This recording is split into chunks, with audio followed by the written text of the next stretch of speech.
வணக்கம். தமிழக சட்டப்பேரவை தேர்தல் வெற்றிகரமாக நடந்து முடிஞ்சிருச்சு. மக்கள் எல்லாரும் எதிர்பார்க்காதபடி தாவேகா கட்சியை வெற்றி பெற செய்திருக்கிறார்கள்.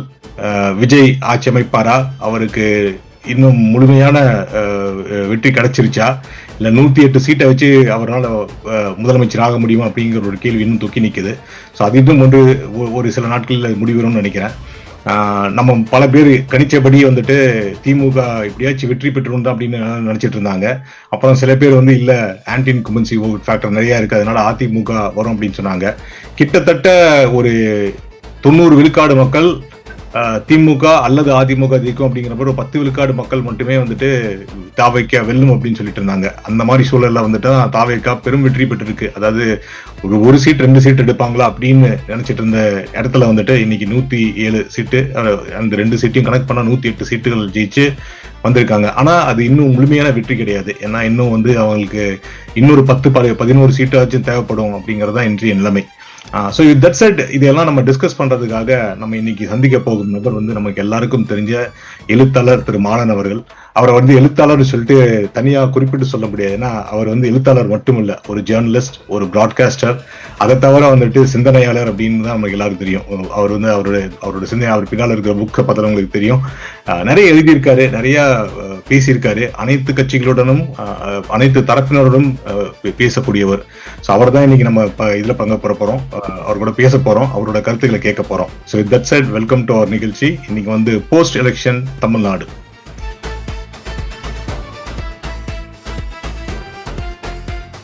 வாங்க திரு மாலன், எப்படி இருக்கீங்க? வணக்கம், நல்லா இருக்கு. ரொம்ப நன்றி. நீங்க ரொம்ப பிஸியா இருந்தீங்க, நாங்க பார்த்துட்டு இருந்தோம். டெலிவிஷன்ல பல இடத்துல பேட்டி கொடுத்துருந்தீங்க. அதுக்கு மத்தியில எங்களுக்கும் எங்க கூட பேசுறதுக்கு ஃபர்ஸ்ட் சமாளிச்சதுக்கு முதல் எங்க வாசகர்கள் சார்பாகவும் எங்களோட சார்பாகவும் நன்றி தெரிவிச்சுக்கிறோம். சரி, முதல் கேள்வி, எல்லாரும் எதிர்பார்க்காத வெற்றி அப்படின்னு சொல்லிட்டு இருக்காங்க. எனக்கு தெரிஞ்சு ஆக்சஸ் அப்படிங்கிற ஒரு சேனல், ஆக்சஸ் டுடே சேனல் மட்டும்தான் தாவேகா பெரும்பாலும் வெற்றி பெறும் அப்படின்னு வச்சுட்டு இருந்தாங்க. மற்றவங்க எல்லாருமே திமுக இப்படியாச்சும் ஜெயிச்சிரும், அட்லீஸ்ட் 120 சீட்டாச்சும் வாங்கிரும் அப்படின்னு தான் சொல்லிட்டு இருந்தாங்க. ஆனா இந்த வெற்றி எப்படி, இது எப்படி எதிர்கொள்ளணும் அப்படின்னு நீங்க பாக்குறீங்க? அதாவது ஆட்சியின் மேல ஜனங்களுக்கு ஒரு அதிருப்தி இருக்கு அப்படின்னு தான் எல்லாரும் நினைச்சிட்டு இருந்தாங்க. ஆனா அதிருப்தியில ஒரு கோபம் இருக்கு அப்படிங்கிறது தான் இப்போ அது வெளிப்பட்டு. அது டிஎம்கேயே அவங்க தேர்தலுக்கு முன்னால ஓரளவுக்கு அதை ஊகிச்சிருந்தாங்க. ஏன்னா அவங்க கிட்டத்தட்ட அவங்க 160 இடங்கள்ல போட்டதுல பாதி இடங்கள்ல அதாவது ஒரு 84 இடங்கள்ல கான்ஸ்டிடுவன்சிஸ்க்கு புதுசானவங்கள போட்டாங்க. அதுல 24 பேர் ஏற்கனவே ஜெயிச்சவங்க, வேற கான்ஸ்டிடுவன்சி மாறி போனாங்க. 60 பேர் புதுசா இருக்கிற கேண்டிடேட்ஸ். அதுக்கு என்ன ஐடியானா, அவங்களுக்கு அந்த ஜனங்களுக்கு இந்த இருக்கிற எம்எல்ஏ மேல ஒரு அதிருப்தி இருந்ததுன்னா புதுசா ஒருத்தர்னு வரும்போது அவங்க இது பண்ணுவாங்க அப்படின்னு அவங்க எதிர்பார்த்திருந்தாங்க. ஆனா ஒரு மியூட்டட் ஆங்கர், அதாவது கண்டுக்கு தெரியாத ஒரு கோபம் ஜனங்ககிட்ட இருந்திருக்குங்கிறது தெரிய வருது. குறிப்பா இந்த இதுக்கு என்ன காரணம் அப்படின்னு தெரியல. பெண்கள் ஒரு காரணம்னு சொல்றாங்க. ஏன்னா விமன் சேஃப்டிங்கிறது ஒரு பெரிய பிரச்சனையா இங்க இருந்தது. இது அது ஓரளவுக்கு கெஸ் பண்ண முடியுது, விமன் வேர் அகேன்ஸ்ட்ங்கிறது. ஏன்னா இவங்க திமுக கொடுத்த அந்த மாசம் 1000 ரூபாய் கொடுக்கறது, அந்த உரிமை தொகைங்கிற அந்த ஒரு விஷயத்தையே அதுல பெனிஃபிஷரிஸ் 1 crore 31 lakh விமன். ஆனா டிஎம்கே வாங்கியிருக்கிற ஓட்டு, டிஎம்கே அலோன் வாங்கியிருக்கிற ஓட்டு 1 crore 19 lakh. DMK alliance put together 1.5 crore. இப்போ இந்த 1.31 crore பீப்புள் விமன் அவங்க உரிமை தொகை வாங்கினாங்க இல்லையா, மாசம் 1000 ரூபாய் கவர்மெண்ட்ல இருந்து கொடுத்தாங்க இல்லையா, அவங்க எல்லாருமே டிஎம்கேக்கு ஓட்டு போட்டிருந்தா கூட டிஎம்கேவோட ஓட்டு should be much higher than this. ஏன்னா இது 1 crore 19 lakh தான் டிஎம்கே வாங்கியிருக்கு. பெனிஃபிஷரிஸ் வேர் 1 crore 31 lakhs. ஸோ அது விமன் ஒரு சைசபிள் விமன் ரிஜெக்ட் பண்ணிருக்காங்க டிஎம்கே அப்படின்னு தோணுது. ரெண்டாவது யூத்துக்கும் டிஎம்கேக்கும் இந்த கனெக்ஷன் ரொம்ப வீக் ஆயிடுச்சு. டிஎம்கே பொலிட்டிக்கல் அரீனாக்கு வந்தபோது, அரசியலுக்கு வந்தபோது அது ஒரு இளைஞர்களுடைய கட்சியாக இருந்தது. ஆனா போக போக போக கட்சியும் முதுமையடைந்து கொண்டு வந்தது. அதுல அடுத்த ஜெனரேஷன் வந்தது. அந்த ஜெனரேஷனுக்கான முக்கியத்துவங்கள் இப்போ ஃபர்ஸ்ட் ஃபேமிலின்னு சொல்லக்கூடிய கலைஞருடைய ஃபேமிலி மட்டும் இல்லை, பாக்கி மினிஸ்டர்ஸோட, இப்போ ஃபார் எக்ஸாம்பிள் துரைமுருகன் இருக்காருன்னா துரைமுருகனோட பையன் எம்பி, பொன்முடியோட பையன் எம்பி, டிஆர் பாலுவோட பையன் he's member of the cabinet. அந்த மாதிரி வந்து ஒரு செகண்ட் ஜெனரேஷன் தேர்ட் ஜெனரேஷனும் வந்து அவங்களுக்கு தான் ப்ரையாரிட்டி கிடைக்குது. புதுசா வர்றவங்களுக்கோ புதுசா வர்ற யங் பீப்புளுக்கோ அது வந்து ஆப்பர்ச்சுனிட்டிஸ் ரொம்ப குறைவா இருக்கு அப்படின்னு ஒரு பார்ட்டிக்குள்ள ஒரு ஃபீலிங் இருந்தது. பார்ட்டிக்கு வெளியில வந்து டிஎம்கேக்கு because of social media and other things, social மீடியாவோட கல்ச்சர் உங்களுக்கு தெரியும், அவங்க யாரையும் மதிக்கிறது இல்லைன்றதான் சோஷியல் மீடியாவோட ஒரு கல்ச்சர். வந்து நீங்க பாரத் ரத்னாவா இருந்தாலும் சரி, ஒரு பெடஸ்ட்ரியனா இருந்தாலும் சரி, எல்லாரும் ஒண்ணுதான் அங்க வந்துட்டு. அதனால அவங்க டிஎம்கேக்கு வந்து பெரிய இது இருந்தது. அண்ட் டிஎம்கேவோட ஐடி விங் அவங்க வந்து சில சமயங்கள்ல லோ பர்சனல் அட்டாக்ஸ், ஃபேமிலியை இன்வால்வ் பண்றது, காஸ்ட பேர் சொல்லி திட்டுறது, அவங்களோட லிங்கோ வந்து அப்படி இருந்தது. அதாவது டிஎம்கே அப்போஸ் பண்ற எல்லாரும் சங்கி, அந்த மாதிரியான டேர்ம்ஸ் எல்லாம் அவங்க ரியல் லைஃப் அப்படி இருக்காது. அவங்க they may also be opposing BJP. But அந்த மாதிரியான லிங்கோலாம் வந்ததுல கொஞ்சம் ஒரு அவங்க மேல ஒரு டிஸ்டேஸ்ட்ஃபுல்லா இருந்தது. அது வந்து ரசிக்கத்தக்கதா இல்லை. அதனால வந்து கொஞ்சம் பேர் அதுல இருந்து எலிமினேட் ஆனாங்க. இது மாதிரி ஒரு பல ஃபேக்டர்ஸ் சேர்ந்து அதில் ஆப்ரேட் ஆயிருக்கு. But what is surprising is அது வந்து டிஎம்கே எப்படி கணிக்க முடியாம போச்சு. ஏன்னா அவங்க வந்து compared to other political parties அவங்க வந்து ரொம்ப எலெக்ஷன் சாவி, ரொம்ப எலெக்ஷனை எப்படி ஹேண்டில் பண்றதுங்கிறது அவங்களுக்கு நல்லா தெரியும். இன்ஸ்பைட் ஆஃப் தட் அவங்களுக்கு வந்து இது பெரிய செட்பேக் தான். அருமை அருமை. ஸோ இப்போ வந்து நான் இன்னொரு கேள்வி பார்த்தீங்கன்னா, நம்ம கிட்டத்தட்ட 1967 டிஎம்கேவோட எழுச்சியிலிருந்து பார்த்தீங்கன்னா, அதுக்கு முன்னால காங்கிரஸ் பெருவாரியான சகாப்தம் 67 வரைக்கும் காங்கிரஸோட சகாப்தம் இருந்துச்சு. அதுக்கப்புறம் 67 இருந்துட்டு மாறி மாறி ஒரு பைனரி ஃபார்மேஷன் தான் இருந்துச்சு டிஎம்கே. அதுக்கப்புறம் அதிமுக ஒரு வச்சு அறிமுகம், ரெண்டு பேரும் மாறி மாறி தான் வந்துட்டு இருந்தாங்க அப்படின்னு சொல்ல முடியும். ஸோ அந்த பைனரி இருகட்சி அந்த மோனோபோலைசேஷன் அப்படின்னா டியோபொலிஷன் அப்படின்னு சொல்லலாம். அவங்க ரெண்டு பேர் இருந்தது, அதுக்கு ஒரு கரைஞ்சதுக்கான ஒரு அறிகுறியை எடுத்துக்கலாமா, இல்ல ரெண்டு திராவிட கட்சிகளும் செய்யாத இன்னொரு மூணாவது ஒரு திராவிட கட்சி உருவாக்குது அப்படின்னு பார்க்க முடியாது? நீங்க எப்படி பாக்குறீங்க இதை? இது வந்து விஜய் வந்து ஒரு தனி பினாமினன். அவர் வந்து நீங்க வந்து திராவிட கழகங்கள் வந்து ரெண்டு திராவிட கழகங்களும், திமுக அதிமுக ரெண்டு திராவிட கழகங்களும் வந்து குறைந்த இடங்களை பெற்று பலவீனப்பட்டு போயிருக்கலாம், அது போயிருக்காங்கிறது தான் ஃபேக்ட். ஆனா திராவிடியன் ஐடியாலஜி வந்து பலவீனப்படல. ஆனா விஜயோட ஐடியாலஜி வந்து அவர் வெளியில மேடையில பேசின பல ஐடியாலஜிஸ் வந்து இதே திராவிடியன் ஐடியாலஜிஸ் தான் அவர் பேசினது. அவர் வந்து ஸ்டேட் ஆட்டோனமி, நீட்டுக்கு எதிராக பேசினது, 3 லாங்குவேஜ் ஃபார்முலாக்கு எதிராக பேசினது, அந்த மாதிரி பல விஷயங்களை வச்சு பார்க்கும்போது அதுதான் அது வந்து ப்ராப்ளி அது அடுத்த ஜெனரேஷனோட வியூ ஆன் திராவிடியன் ஐடியல்ஸ். இதுதான் அதை வந்து நம்ம எடுத்துக்கணும். அதை வந்து அதனால திராவிடியன் ஐடியாலஜிக்கு இது ஒரு செட்பேக் இல்லை. ஏன்னா but how he is going to handle it, what is the அவரோட அப்ரோச் வந்து என்ன, அது வந்து இவங்கள மாதிரி கமிட்டடா இருக்கா? இப்போ வந்து நீங்க பாத்தீங்கன்னா அது டைல்யூட் ஆகிட்டே வந்துருக்கு. டிஎம்கே வந்து ரொம்ப ஸ்ட்ராங், இந்த பெரியாரிஸ்ட் ஐடியாலஜிஸ்ட்ல வந்து அவங்க ரொம்ப ஸ்ட்ராங். ஏடிஎம்கே அவங்களோட கொஞ்சம் ஒரு டைல்யூட்டட் வெர்ஷன். இப்போ இது வந்து ஃபர்தரான ஒரு டைல்யூட்டட் வெர்ஷனா இருக்க போதா, இல்ல whether it is going back to the old ஒரு அந்த மாதிரி ஒரு ஆக்டிவ் மோடுக்கு அது போகுதா அப்படிங்கிறது இஸ் டு பி சீன். அவர் எப்படி நடத்துறாரு. But this is not a victory for the anti-Dravidian policies, anti-Dravidian ideology. அதில் வந்து ஒன்றும் சொல்றேன். ஓகே. ஸோ இன்னொரு விஷயம் வந்துட்டு இங்க பார்த்தீங்க இந்தியா முழுக்க பார்த்தீங்கன்னா இந்த இப்போ குறிப்பாக நீங்க ஆந்திராவில் எடுத்துட்டீங்கன்னா கூட இந்த நடிகைகள் மேல் இருக்கும் மோகம், ஒரு இமேஜ் பாலிடிக்ஸ் அப்படிங்கிறது வந்துட்டு அதிகமாக நல்லா படித்தவர்கள், உழைப்பாளிகள், நல்ல வசதியாக இருக்கக்கூடிய ஒரு மாநிலம் அப்படின்னு பார்த்தீங்கன்னா இன்னைக்கு 2வது 3வது இடத்துல வந்துட்டு தமிழ் இருக்கு. மகாராஷ்டிரா, உத்தரப்பிரதேஷ்க்கு அடுத்தது, குஜராத்துக்கு அடுத்தது பார்த்தீங்கன்னா கிட்டத்தட்ட 2வது 3வது இடத்துல வந்துருச்சு. அந்த மாதிரி ஒரு அதிகமான எக்கனாமி இருக்கிற ஒரு மாநிலம். ஆனாலும் இந்த இமேஜ் பாலிடிக்ஸ்ல இருந்து மீள தவிக்குதா? ஏன்னா கருணாநிதி ஆகட்டும், அவர் வந்து கலைஞர் மு கருணாநிதி அவர்கள் வந்து திரைப்படத்துல வசனகர்த்தாக அறியப்பட்டவர். அதுக்கப்புறம் எம்ஜிஆர் வந்தாரு. அவங்க 2 பேரும் எம்ஜிஆர் மறைஞ்சுன்னு ஜெயலலிதா வந்தாங்க. ஜெயலலிதா மறைஞ்ச பிறகு பாத்தீங்கன்னா திமுக கூட ஓரளவுக்கு அவங்க அடுத்த உதயநிதியை வந்துட்டு அவங்க அரசியலுக்கு இறக்கிறதுக்கு முன்னால சினிமாவுக்கு அனுப்பி அவர் ஓரளவுக்கு அவருடைய முகம் பழக்கப்பட்ட பிறகுதான் திருப்பி அவரை வந்து துணை முதல்வர் கொண்டு வந்தாங்க. ஸோ அந்த மாதிரி கொஞ்சம் இமேஜ் பாலிடிக்ஸ் குறையிற மாதிரி இருக்கிற சமயத்துல வந்து திருப்பி இப்போ டிஎம்கே தாவேகா வெற்றி பெற்று விஜய் வெற்றி பெற்றிருக்காரு. இது தமாசாக சில மீம்ஸ் கூட வர ஆரம்பிச்சிருச்சு. 2026 விஜய், 2036 சிவகார்த்திகேயன், 2046 பிரதீப் ரங்கநாதன் அப்படின்னு சொல்லிட்டு ஒரு மீம் கூட வந்திருந்துச்சு. ஸோ நம்ம இன்னும் இமேஜ் பாலிடிக்ஸ்ல இருந்து தமிழக மக்கள் இவ்வளோ அறிவு சார்ந்த ஒரு இயக்கமாக இருந்தும் ஒரு அடிக்கடி இந்த திராவிடன் பிலாசபி ரேஷனலிசம் பேசினா கூட இன்னும் கூட நம்ம இமேஜ் பாலிடிக்ஸ்ல அடிபட்டுறதாக, இது குறிப்பா என்னோட நார்த் இந்தியன் ஃப்ரெண்ட்ஸ் எல்லாம் கூப்பிட்டு எனக்கு அதான் ஓரளவு கிண்டலா பேசினாங்க, இன்னும் நீங்க வந்து சினிமாக்காரங்க தான் ஓட்டு போடுறீங்கன்னு சொல்லிட்டு.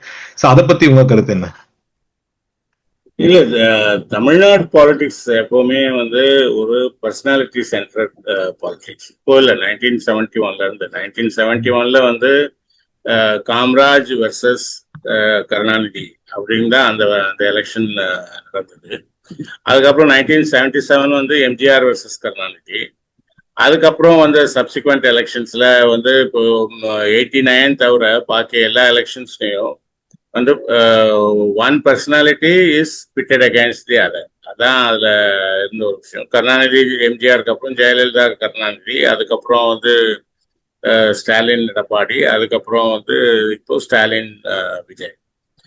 89 எலெக்ஷன் ஒண்ணுதான் வந்து 4 பேர் நின்னாங்க. 4 பேர் காங்கிரஸ், டிஎம்கே, 2 டிவைடட் டிஎம்கே அப்படி நின்னாங்க. அதுல வந்து எகைன் அந்த ரிசல்ட்ஸை பார்த்தீங்கன்னா எந்த லீடருக்கு வந்து ஒரு ஸ்டேச்சர் இருக்கு அப்படின்னு மக்கள் நினைச்சாங்களோ அவங்களுக்கு ஓட்டு போட்டாங்க. DMK came back to power after 13 years. MGR இல்ல அப்போ, அதனால எம்ஜிஆர் இடத்துக்கு வரக்கூடியவரை வந்து கருணாநிதியா வந்து அவங்க இது பண்ணாங்க. நீங்க அதை ஐடியாலஜிக்கலா பாத்தீங்கன்னா 2 பேரும், ஐ மீன் பொலிட்டிக்கலா பாத்தீங்கன்னா 2 பேரும் ஒருத்தருக்கு எதிரானவங்க. ஆனா வந்து ஜனங்க வந்து அப்படிதான் வந்து அதை வந்து செலக்ட் பண்ணாங்க. தமிழ்நாடு மட்டும் இல்ல, வந்து உங்க நார்த் இந்தியன் ஃப்ரெண்ட்ஸுக்கு சொல்லுங்க, through out India it's a personality based politics. இப்போ வந்து மோடியோட அசெண்டன்சியும் காங்கிரஸோட டிபேக்கிலுக்கும் என்ன காரணம்னா, காங்கிரஸ்ல வந்து ஒரு வெரி பாப்புலர் அக்செப்டட் லீடர் இருந்த போது, அதாவது இந்திரா காந்தியோ அல்லது ராஜீவ் காந்தியோ இருந்த போது காங்கிரஸ் வந்து ஒரு பெரிய பவர்ஃபுல் ஃபோர்ஸா இருந்தது. இப்போ வந்து ராகுல் இஸ் நாட் மேட்சிங் மோடி, அதான் அதுல இருக்கிற. This is the case with Bengal. This is the case with UP. So இது வந்து இட் இஸ் நம்ம தமிழ்நாட்டில் என்னன்னா ஒரு நியூட்ரல் ஃபேஸா இருக்கிறவங்கிறவங்க வந்து நம்ம ஃபிலிம் பீப்புள். அதாவது even for those who are not politically incline, அவங்களுக்கு தெரிஞ்ச முகம் அப்படிங்கிறது வந்து ஒரு சினிமாவில் இருக்கக்கூடிய ஒரு முகம். இப்போ வந்து நிறைய எழுத்தாளர்களுடைய முகம் வந்து இந்த சோஷியல் மீடியாலாம் வந்து ரீல்ஸ் எல்லாம் போட்டு அதெல்லாம் பண்ணதுக்கு அப்புறம் கூட நிறைய ஒரு காமன் மேனுக்கு தெரியாது. இப்போ வந்து ஜெயமோகன் தினம் ஒரு ரீல் போடுறாரு, அவரோட மூஞ்சி அதுல வருதுன்னா கூட ஒரு சாதாரண மனிதன்கிட்ட போய் அவரை பத்தி கேட்டா அவரை பத்தி தெரியாது. ஒரு மியூசிஷியனோட ஃபேஸ் வந்து ஜனங்களுக்கு வந்து தெரியாது. ஒரு பாலிட்டிஷியனுடைய ஃபேஸுமே வந்து லீடரா இருந்தா தெரியும், செகண்ட் லைன் தேர்ட் லைன் லீடரா இருக்கிறவங்க வந்து தெரியாது. இன்ஃபேக்ட் ராஜீவ் காந்தி வந்தபோது காமன் பீப்புள்கிட்ட ஹவுஸ் மைட் மாதிரி இருக்கிறவங்க, கார்பேஜ் கலெக்டர்ஸ் மாதிரி இருக்கிறவங்க, அவங்க கிட்ட யார் ராஜீவ் காந்தின்னு கேட்டா அவங்க வந்து இந்திரா அம்மாவோட பிள்ளை அப்படின்னு தான் அவங்க வந்து சொல்லுவாங்க. அப்படிதான் அவரோட இது இருந்தது. ஏன்னா அவங்களுக்கு அந்த அந்த நம்பிக்கை எப்படி வருதுன்னா, ஒரு தெரிஞ்ச முகமா இருந்தா நல்லது அப்படிங்கிற ஒரு அளவுல தான் அந்த நம்பிக்கை அவங்களுக்கு அது வருது. அதனால வந்து இங்க வந்து politics and cinema are are end point ரெண்டும் ஒன்னோட ஒன்று சேர்ந்தது தான். நீங்க வந்துட்டு அதனால அதை வந்து தனியா வந்து பார்க்க முடியாது. இப்போ ஆந்திரால வந்து என் டி ராமராவ் வந்து எப்படி ஆரம்பிச்சு கொஞ்ச நாள்லயே அவர் வெளியே வந்தார். அவர் வந்து வெறும் ஃபிலிம் ஸ்டாருங்கிறதுக்காக ஜனங்க அவர். ஆனா அவரை வந்து என்ன நினைச்சாங்கன்னா, அவர் வச்ச கோஷமே வந்து ஆந்திராவோட மரியாதைங்கிறது தான் அவர் வச்ச கோஷமே. இப்போ செல்ஃப் ரெஸ்பெக்ட்ங்கிறது தான் அவங்க வச்ச கோஷமே. So that will always work. அதை பத்தி யார் பேசுறாங்களோ that will always work.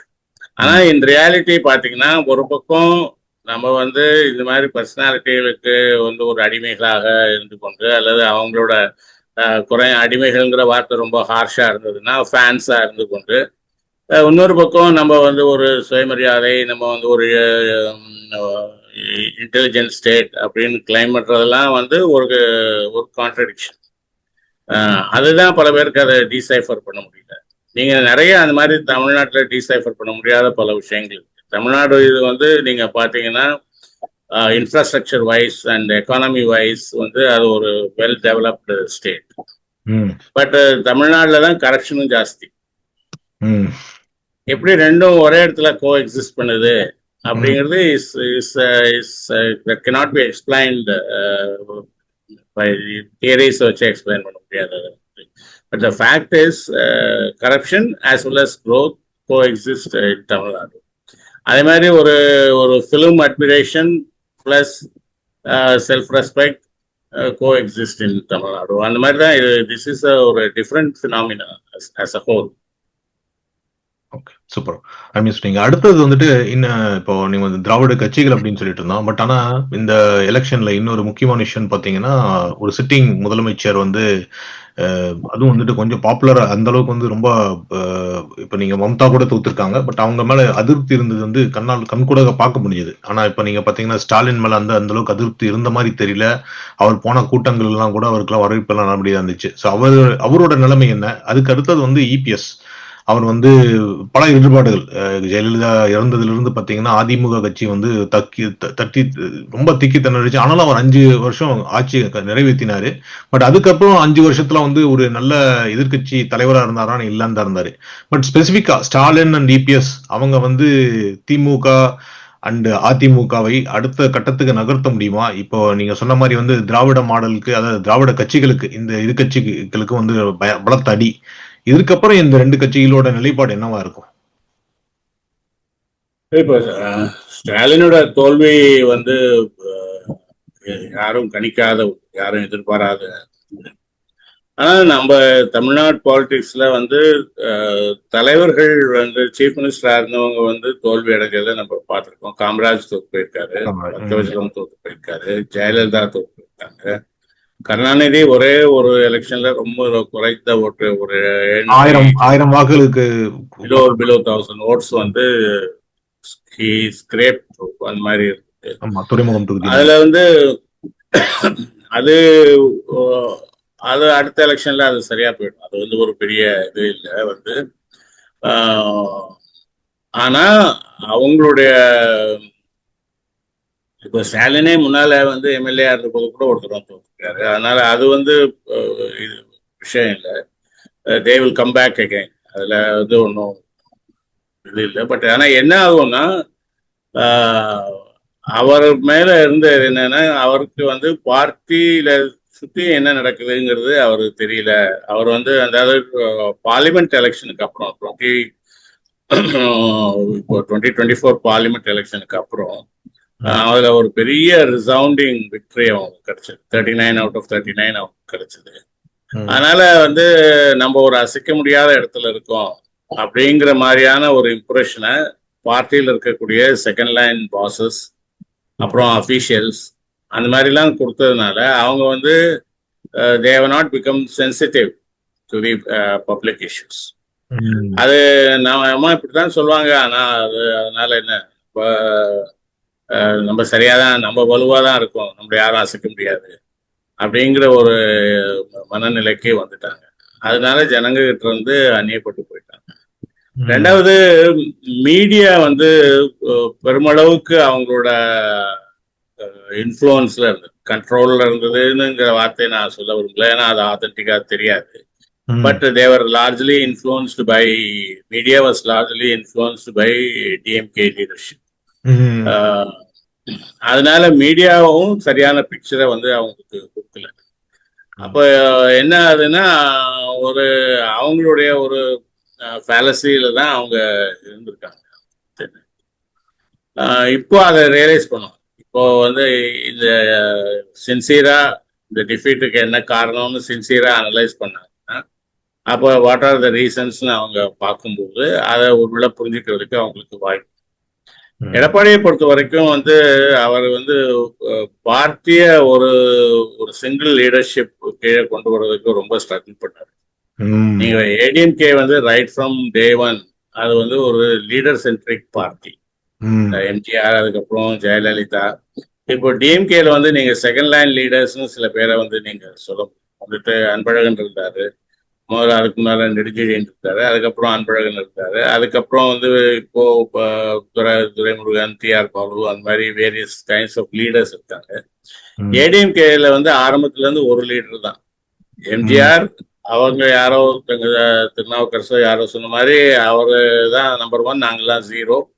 So when zeros add behind one, the value multiplies. But என்ன ஆயிடுச்சுன்னா, இதுல ஜீரோஸ் முன்னால வந்துச்சு. ஒன்னுக்கு பின்னால இருக்க வேண்டிய ஜீரோஸ் முன்னால வந்துட்டதுனால அது வந்து வேற லீடர்ஸ் இல்ல அப்படிங்கிறதுனால it landed up in a problem. இப்போ அதுல வந்து ரெக்கவர் ஆகி வந்தாங்க. அது ரெக்கவர் ஆகி வந்துமே கூட அது வந்து அவங்களுக்கு பீப்புள்ஸ் கான்ஃபிடன்ஸை வந்து அவங்களால இன்னும் கிடைக்கல. அது அதுக்கு காரணம் என்னன்னா, அவங்களோட இது பொதுவா நான் பாக்குறது என்னன்னா, ரெண்டு திராவிட கழகங்கள் மீதும் இருக்கக்கூடிய ஒரு ஃபேட்டிக், ஒரு ஒரு அலுப்பு. போதும், என்ன திருப்பி இவங்க தானே பண்ணிட்டு இருக்காங்க, வேற ஒன்று புதுசா ஒன்று ட்ரை பண்ணுவாங்க, இந்த சும்மா புதுசா ஒன்று ட்ரை பண்ணுவோமேங்கிறது வந்து நம்ம எல்லா மக்களோட அடிப்படையான ஒரு சைக்காலஜி. அதாவது நீங்க பாத்தீங்கன்னா, காரணமே இல்லாம டூத் பேஸ்ட் மாத்துவாங்க, டூத் பேஸ்ட் பிராண்டை மாத்துவாங்க. காரணமே இல்லாம சோப்போட பிராண்டை மாத்துவாங்க. ஏன்னா அது இருக்கட்டுமே, ஒரு சேஞ்ச் தான் பண்ணி பார்ப்போமே என்ன அப்படின்னு நினைக்கிறது தான் நம்ம மனுஷ இயல்பு. எப்போ அந்த சலிப்பு வருதோ அப்போ வந்து வரக்கூடிய இயல்பு. தினம் இட்லி சாப்பிட்றோம், சரி இன்னைக்கு ஆலு பரோட்டா சாப்பிடுவோம் அப்படின்னு நினைக்கிற மாதிரியான ஒரு மனநிலை. அதனால இது வந்து ஒரு இந்த விக்டரியே வந்து அவர் விஜய் எப்படி கான்கிரீட்டைஸ் பண்ணிக்க போறாரு அப்படிங்கிறது வந்து அவரோட அடுத்த ஒரு 2 வருஷத்துல தெரியும், அவரோட பெர்ஃபார்மன்ஸ்ல தெரியும். ஆனா நிறைய சேலஞ்சஸ் இருக்கு அவரோட பெர்ஃபார்மன்ஸ், அவரோட கவர்மெண்ட்டுக்கு முன்னால நிறைய சேலஞ்சஸ். அதை அவர் எப்படி டேக்கிள் பண்ண போறாருங்கிறது ஒரு பெரிய விஷயம். உதாரணத்துக்கு வந்து இப்ப மாசம் 1000 ரூபாய் வந்து கவர்மெண்ட் வந்து கொடுக்கும். மாசம் 1000 ரூபாய் பெண்களுக்கு 1.31 1 crore 331 lakh பெண்களுக்கு அது கொடுக்குது. இப்போ இவரோட எலக்ட்ரல் ப்ராமிஸ் வந்து அதை 2500 ரூபாய் ஆக்க போறேன் அப்படின்னு அவர் சொல்லியிருந்தாரு. அப்போன்னா இதே நம்பரை அதிகப்படுத்தல, இதே அளவு நம்பரையே வச்சுட்டு அவர் பண்றாரு. 1.31 வந்து அவர் 1.5 ஆவோ 2 ஆவோ ஆக்கல, இதே 1.31 பண்றாரு அப்படின்னு சொன்னா the expenditure becomes 2.5 times more, from 1,000 to 2,500 rupees. அப்போ அது அவரோட ப்ரெஷர் என்ன இருக்கும் எக்ஸ்சேக்கர்ல. ஏன்னா இப்ப அதே மாதிரி இன்னொன்னு சொல்லியிருக்காரு, தமிழ்நாடு முழுக்க பெண்கள் வந்து இலவசமா போகலாம் பஸ்ல அப்படின்னு சொல்லியிருக்காரு. இப்ப சென்னையில மட்டும் அந்த சிட்டி பஸ்ல மட்டும் அந்த இது ஆப்ரேட் ஆயிட்டு இருக்கு. இப்போ நீங்க மொஃபிசல் பஸ்ல போறாங்க அப்படின்னு சொன்னா then the impact will be very huge. ஏன்னா நீங்க சிட்டி பஸ்ல ஒரு இடத்துல இருந்து இன்னொரு இடத்துக்கு போறதுக்கு அதிகபட்சம் 30 ரூபா 40 ரூபா டிக்கெட் வாங்க. ஆனா நீங்க பஸ்ல மொஃபிசல் பஸ்ல போறீங்க அப்படின்னு சொன்னா 100 ரூபா டிக்கெட் வாங்க. Correct. So the impact on resources will be very high. ஆனா நமக்கான ரெவென்யூ பேஸை வந்து எக்ஸ்பேண்ட் பண்றதுக்கு வழி இல்லை. நமக்கான ரெவென்யூ பேஸ் வந்து ஒரு 3-4 ஆப்ஷன்ஸ் தான் இருக்கு வந்துட்டு. ஒன்று வந்து பழைய காலத்துல சேல்ஸ் டேக்ஸ்னு சொல்லுவாங்க, இப்போ GST you will be sharing with the central government. ரெண்டாவது இந்த லேண்ட் ப்ராப்பர்ட்டி டாக்ஸஸ், அப்புறம் ரெஜிஸ்ட்ரேஷன் வந்து, அடுத்து வேற டாஸ்மாக்ல இருந்து வரக்கூடிய இதான் மேஜர் சோர்சஸ். சின்ன சின்ன மைனர் சோர்சஸ் இருக்கு, பட் ஆனா இதை வந்து எக்ஸ்பேண்ட் பண்றதுக்கு வழி இல்லாத போது பினான்சியல் இம்ப்ளிகேஷன்ஸ் மட்டும் நீங்க அதிகப்படுத்தும் போது அதை எப்படி டேக்கிள் பண்ண போறீங்கிறது ஒரு பெரிய கொஸ்டின். அது ஒண்ணு அவர் வெல்ஃபேர் ஸ்கீம்ஸ் நிறுத்தணும், அதை அவர் பண்ண முடியாது. ஏன்னா ஒரு பாப்புலிஸ்ட் கவர்மெண்டா தான் அவர் வந்திருக்காரு, அதை அந்த எக்ஸ்பெக்டேஷன்ஸ் வந்து அவருக்கு. அப்போ எப்படி இன்க்ரீஸ் பண்ண போறாருங்கிறது வந்து it will be a big question. So அதெல்லாம் அந்த ஒரு வருஷத்துல அவர் 2.5 வருஷத்துல அதை அவர் டேக்கிள் பண்ணிட்டாருன்னா then he may stay on, but that's very challenging. Okay, so நீங்க அருமையா சொன்னீங்க இந்த விஜய் வந்து எப்படி ரைஸ் ஆனார் அப்படின்னு சொல்லிட்டு. இன்னொரு கேள்வி எனக்கு என்னன்னா, கிட்டத்தட்ட அதையே தான் வந்துட்டு கிட்டத்தட்ட 16 வருஷமா டிவிக்கே சொல்லிட்டு இருக்காங்க. நாம் தமிழர் கட்சி பத்தி சீமான் வந்துட்டு 2 கட்சியிலேயே வாக்களிச்சுட்டுங்க, அட்லீஸ்ட் எனக்கு ஒரு சான்ஸ் கொடுங்க அப்படின்னு சொன்னாரு. ஸோ அவரை விட்டுட்டா பாத்தீங்கன்னா திருமாவளவன் எடுத்துக்கலாம். திருமாவளவன் வந்து பாத்தீங்கன்னா டெமோகிராபிக் படி தமிழ்நாட்டில் வந்துட்டு 25% ஸ்கெடியூல் காஸ்ட் ஸ்கெடியூல் ட்ரைப் மக்கள் மிகவும் பிற்படுத்தப்பட்டவர்கள் இருக்காங்க அப்படின்னு சொல்றாங்க. அந்த ஓட்டை அவரால் கன்சாலிடேட் பண்ண முடியாது. ஸோ அவங்க 2 பேரும் கூட அந்த அளவுக்கு சினிமாவோட இது சினிமால இருந்தால் கூட அவருக்கு அந்த அளவுக்கு ஒரு ஸ்டார் பவர் இல்லைன்னா கூட கமல்ஹாசன் வந்தாரு. Kamal Haasan had a similar star power. அவரும் வந்து கேரியரோட உச்சத்துல வரலன்னா கூட அவரும் வந்து பிக் பாஸ் எல்லாம் கொண்டு ஓரளவுக்கு பாப்புலரா இருந்தாரு. ஸோ அவர் வந்தப்போ இவங்களுக்கெல்லாம் கொடுக்கப்படாத ஆதரவு ஏன் விஜய்க்கு அப்படிங்கிற ஒரு கேள்வி தொக்கி நிக்குது. ஸோ அதுக்கு நீங்க எப்படி அதை எப்படி பார்க்க அதை எப்படி அனலைஸ் பண்றீங்க? 3வது கட்சி அப்படின்னு சொல்லிட்டு தான் சீமானும் வந்தாரு, கமல்ஹாசனும் வந்துட்டு அவரோட டார்ச் லைட்ஸ் முதல்ல மையம் வர்றப்பவும் நல்லா தான் பண்ணிட்டு இருந்தாரு. அவருக்கும் நல்லா கூட்டமெல்லாம் கூடுச்சு. ஆனா விஜய்க்கு கூட கூட்டம் அதிகம், ஆனா இன்னைக்கு அவருக்கு பெற்றிருக்கும் வாக்கு சதவீதம் அதிகம். அதுவும் கமல்ஹாசன் பெற்றதை விட கிட்டத்தட்ட 3-4 மடங்கள் கூட வாங்கியிருக்காருன்னு சொல்லலாம். ஸோ இதை எப்படி நீங்க பாக்குறீங்க? அதாவது சீமானுக்கு முதல்ல நம்பர் 1, சீமானுக்கு வந்து விஜய்க்கு இருந்த அளவு கேரிஸ்மா கிடையாது. சீமான் கூட இருந்தவங்க வந்து அவரோட ஐடியாலஜியை வந்து அக்செப்ட் பண்ணிட்டு அவரோட ஐடியாலஜினால ஈர்க்கப்பட்டு அவர்கிட்ட போனவங்க, அவரோட சினிமா இமேஜ்னால ஈர்க்கப்பட்டு போனவங்கிறது ரொம்ப குறைவு. அவரோட ஐடியாலஜியை பொறுத்த வரைக்கும் பொதுவான இப்போ அவர் வந்து ஒரு வெல் மீனிங்கா தான் அவர் பேசுறாரு, வந்து அதுல குறை சொல்ல முடியாது. ஆனா அது வந்து பல இது இம்ப்ராக்டிக்கல், பல இது உட்டோப்பியன் அப்படிங்கிற மாதிரியான ஒரு ஃபீலிங் ஒரு large section of the people தரு. உதாரணமா வந்து அவர் இந்த ஆடு மாடு மேய்க்கிற வேலையை கவர்மெண்ட் வேலையை ஆக்கிடுவேன்னு அவர் சொல்லும்போது தமிழ்நாட்டில் என்ன ப்ராப்ளம்னா, தமிழ் பீப்புள் வந்து தமிழர்கள் வந்து எப்பவுமே வந்து they have taken pride in education, படித்தவங்க அப்படின்னு சொல்றதுல வந்து ஒரு பெருமை அவங்களுக்கு வந்து அது இருக்கு. இப்போ குறைஞ்சிருச்சு. ஆனா ஒரு ஜெனரேஷன்ல பாத்தீங்கன்னா பேருக்கு பின்னால டிகிரிஸ் போட்டுப்பாங்க, பிஏ எம்ஏ. இப்போ வந்து ஒரு கட்டத்துல வந்து டாக்டருங்கிறதுக்கு போட்டியா இஆர்னு போட்டுக்கணும், என்ஜினியர்ஸ்னு போட்டுக்கணும் அப்படிங்கிற ஒரு இதெல்லாம் கூட அது வந்து. பட் இப்போ எல்லாரும் படிச்சுட்டதுனால அதுக்கு ஒரு பெரிய இது இல்லை, அதனால அதை யாரும் போட்டுக்கிறது இல்லை. முன்னாலெல்லாம் பிஏ ஹானர்ஸ்னு ஒன்று இருந்தது, பிஏ ஹானர்ஸ் பாஸ் பண்ணவங்க கூட எம்ஏன்னு போட்டுப்பாங்க. ஏன்னா பிஏ ஹானர்ஸ் இஸ் ஈக்குவலன் டு எம்ஏன்னு ஒரு இது வந்ததுனால. அந்த மாதிரி தமிழர்கள் வந்து படிப்பை குறித்து ரொம்ப ஒரு பெருமிதம் கொள்ளுகிற ஒரு சமூகம். அவங்க கிட்ட போய் நீங்க ஆடு மாடு மேய்க்கிற வேலை அப்படின்னு சொன்னா அது வந்து அவர் வந்து ஒரு குட் இன்டென்ஷன்ல தான் சொல்றாரு. அதாவது agriculture is one of the largest sector contributing to the GDP. அதை வந்து இன்ஸ்டிடியூஷனலைஸ் பண்ணணும், அதை வந்து கவர்மெண்ட் அதை ரெகுலேட் பண்ணணும், அதை ஆப்ரேட் பண்ணணும் அப்படின்னு அவங்கிற அர்த்தத்தில் அவர் சொல்றாரு. பட் ஆனால் ஜனங்களுக்கு அது அவ்வளவு நுணுக்கமாக அது போய் சேராது. அது மாதிரி அவரோட ஐடியாஸ் வந்து கொஞ்சம் ஒரு ஃபார் ஃபெச்டா இருக்கு, கொஞ்சம் உட்டோப்பியனா இருக்குங்கிற ஒரு ஃபீலிங் அவரோட ஐடியாஸை புரிஞ்சுக்கிட்டவங்க கிட்டேயே கூட அது இருக்கு. ரெண்டாவது கமல்ஹாசன் பொறுத்த வரைக்கும் வந்துட்டு, கமல்ஹாசன் வந்து ஒரு ஒரு எலிட் ஸ்டார். அவருக்கு இருந்த ம், இமேஜ் வந்து, அவர் வந்து ஒரு ஒரு இன்டலெக்சுவல், ஒரு ம், அப்படியான ஒரு இமேஜ் தான் அவர்ட்ட இருந்தது. அதுல வந்து அவரோட பர்சனாலிட்டியே அப்படிதான் வந்துட்டு. ஏன்னா he was keep on experimenting his roles in films. வேற யாரும் அந்த மாதிரி பண்ணது கிடையாது. அதாவது குட்டையா நடிக்கிறது, அப்புறம் மூஞ்சியில வந்து ஒரு ஜிப் வச்ச மாதிரி ஒரு பெரிய ஸ்காரோட நடிக்கிறது, ம், ஆஹ் பெண் வேஷம் போட்டுட்டு நடிக்கிறது, அப்புறம் வந்து இப்போ இப்போ தசாவதாரம் மாதிரி இதுல வந்து வெவ்வேறு விதமான அப்பியரன்சஸ்ல வர்றது. அந்த ம், மாதிரி அவர் வந்து he was keep on experimenting. அவர் வந்து ஃபிலிம்க்கு வந்து அவர் ஃபிலிம் பண்ணலாங்கிற ஒரு ஆப்பர்ச்சுனிட்டி அந்த காலம் வந்ததுல இருந்து அவர் கீப் ஆன் எக்ஸ்பெரிமெண்டிங். அந்த எக்ஸ்பெரிமெண்ட் பண்றதுக்கு பின்னால என்ன ஐடியா இருக்கு அப்படின்னு பார்த்தா, அவர் வந்துட்டு அவர் அவர் ஒரு விஷயத்த வந்து செரிபரலா அப்ரோச், ம், எமோஷனலா அப்ரோச் பண்றது இல்லை. அதாவது அழகான மூஞ்சி இருந்தாதான் படம் ஜெயிக்கும் அப்படிங்கிற ஒரு விஷயத்த வந்து அவர் எடுத்துக்கிறது இல்லை. இப்போ வந்து ஹேராம்னு ஒரு படம் எடுத்தாரு. அந்த ஹேராம் வந்து பாதி பேருக்கு கம்யூனிகேட் ஆகலன்னு ஒரு ஒரு இது இருக்கு. ஏன் கம்யூனிகேட் ஆகலைன்னா அதுக்கு பின்னால இருந்த பொலிட்டிக்கல் ஹிஸ்டரி ஜனங்களுக்கு தெரியாது.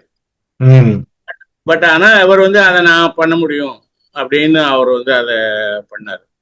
அதனால அது வந்து அவர் ஜனங்களோட வியூஸோட சிங்க் ஆகல.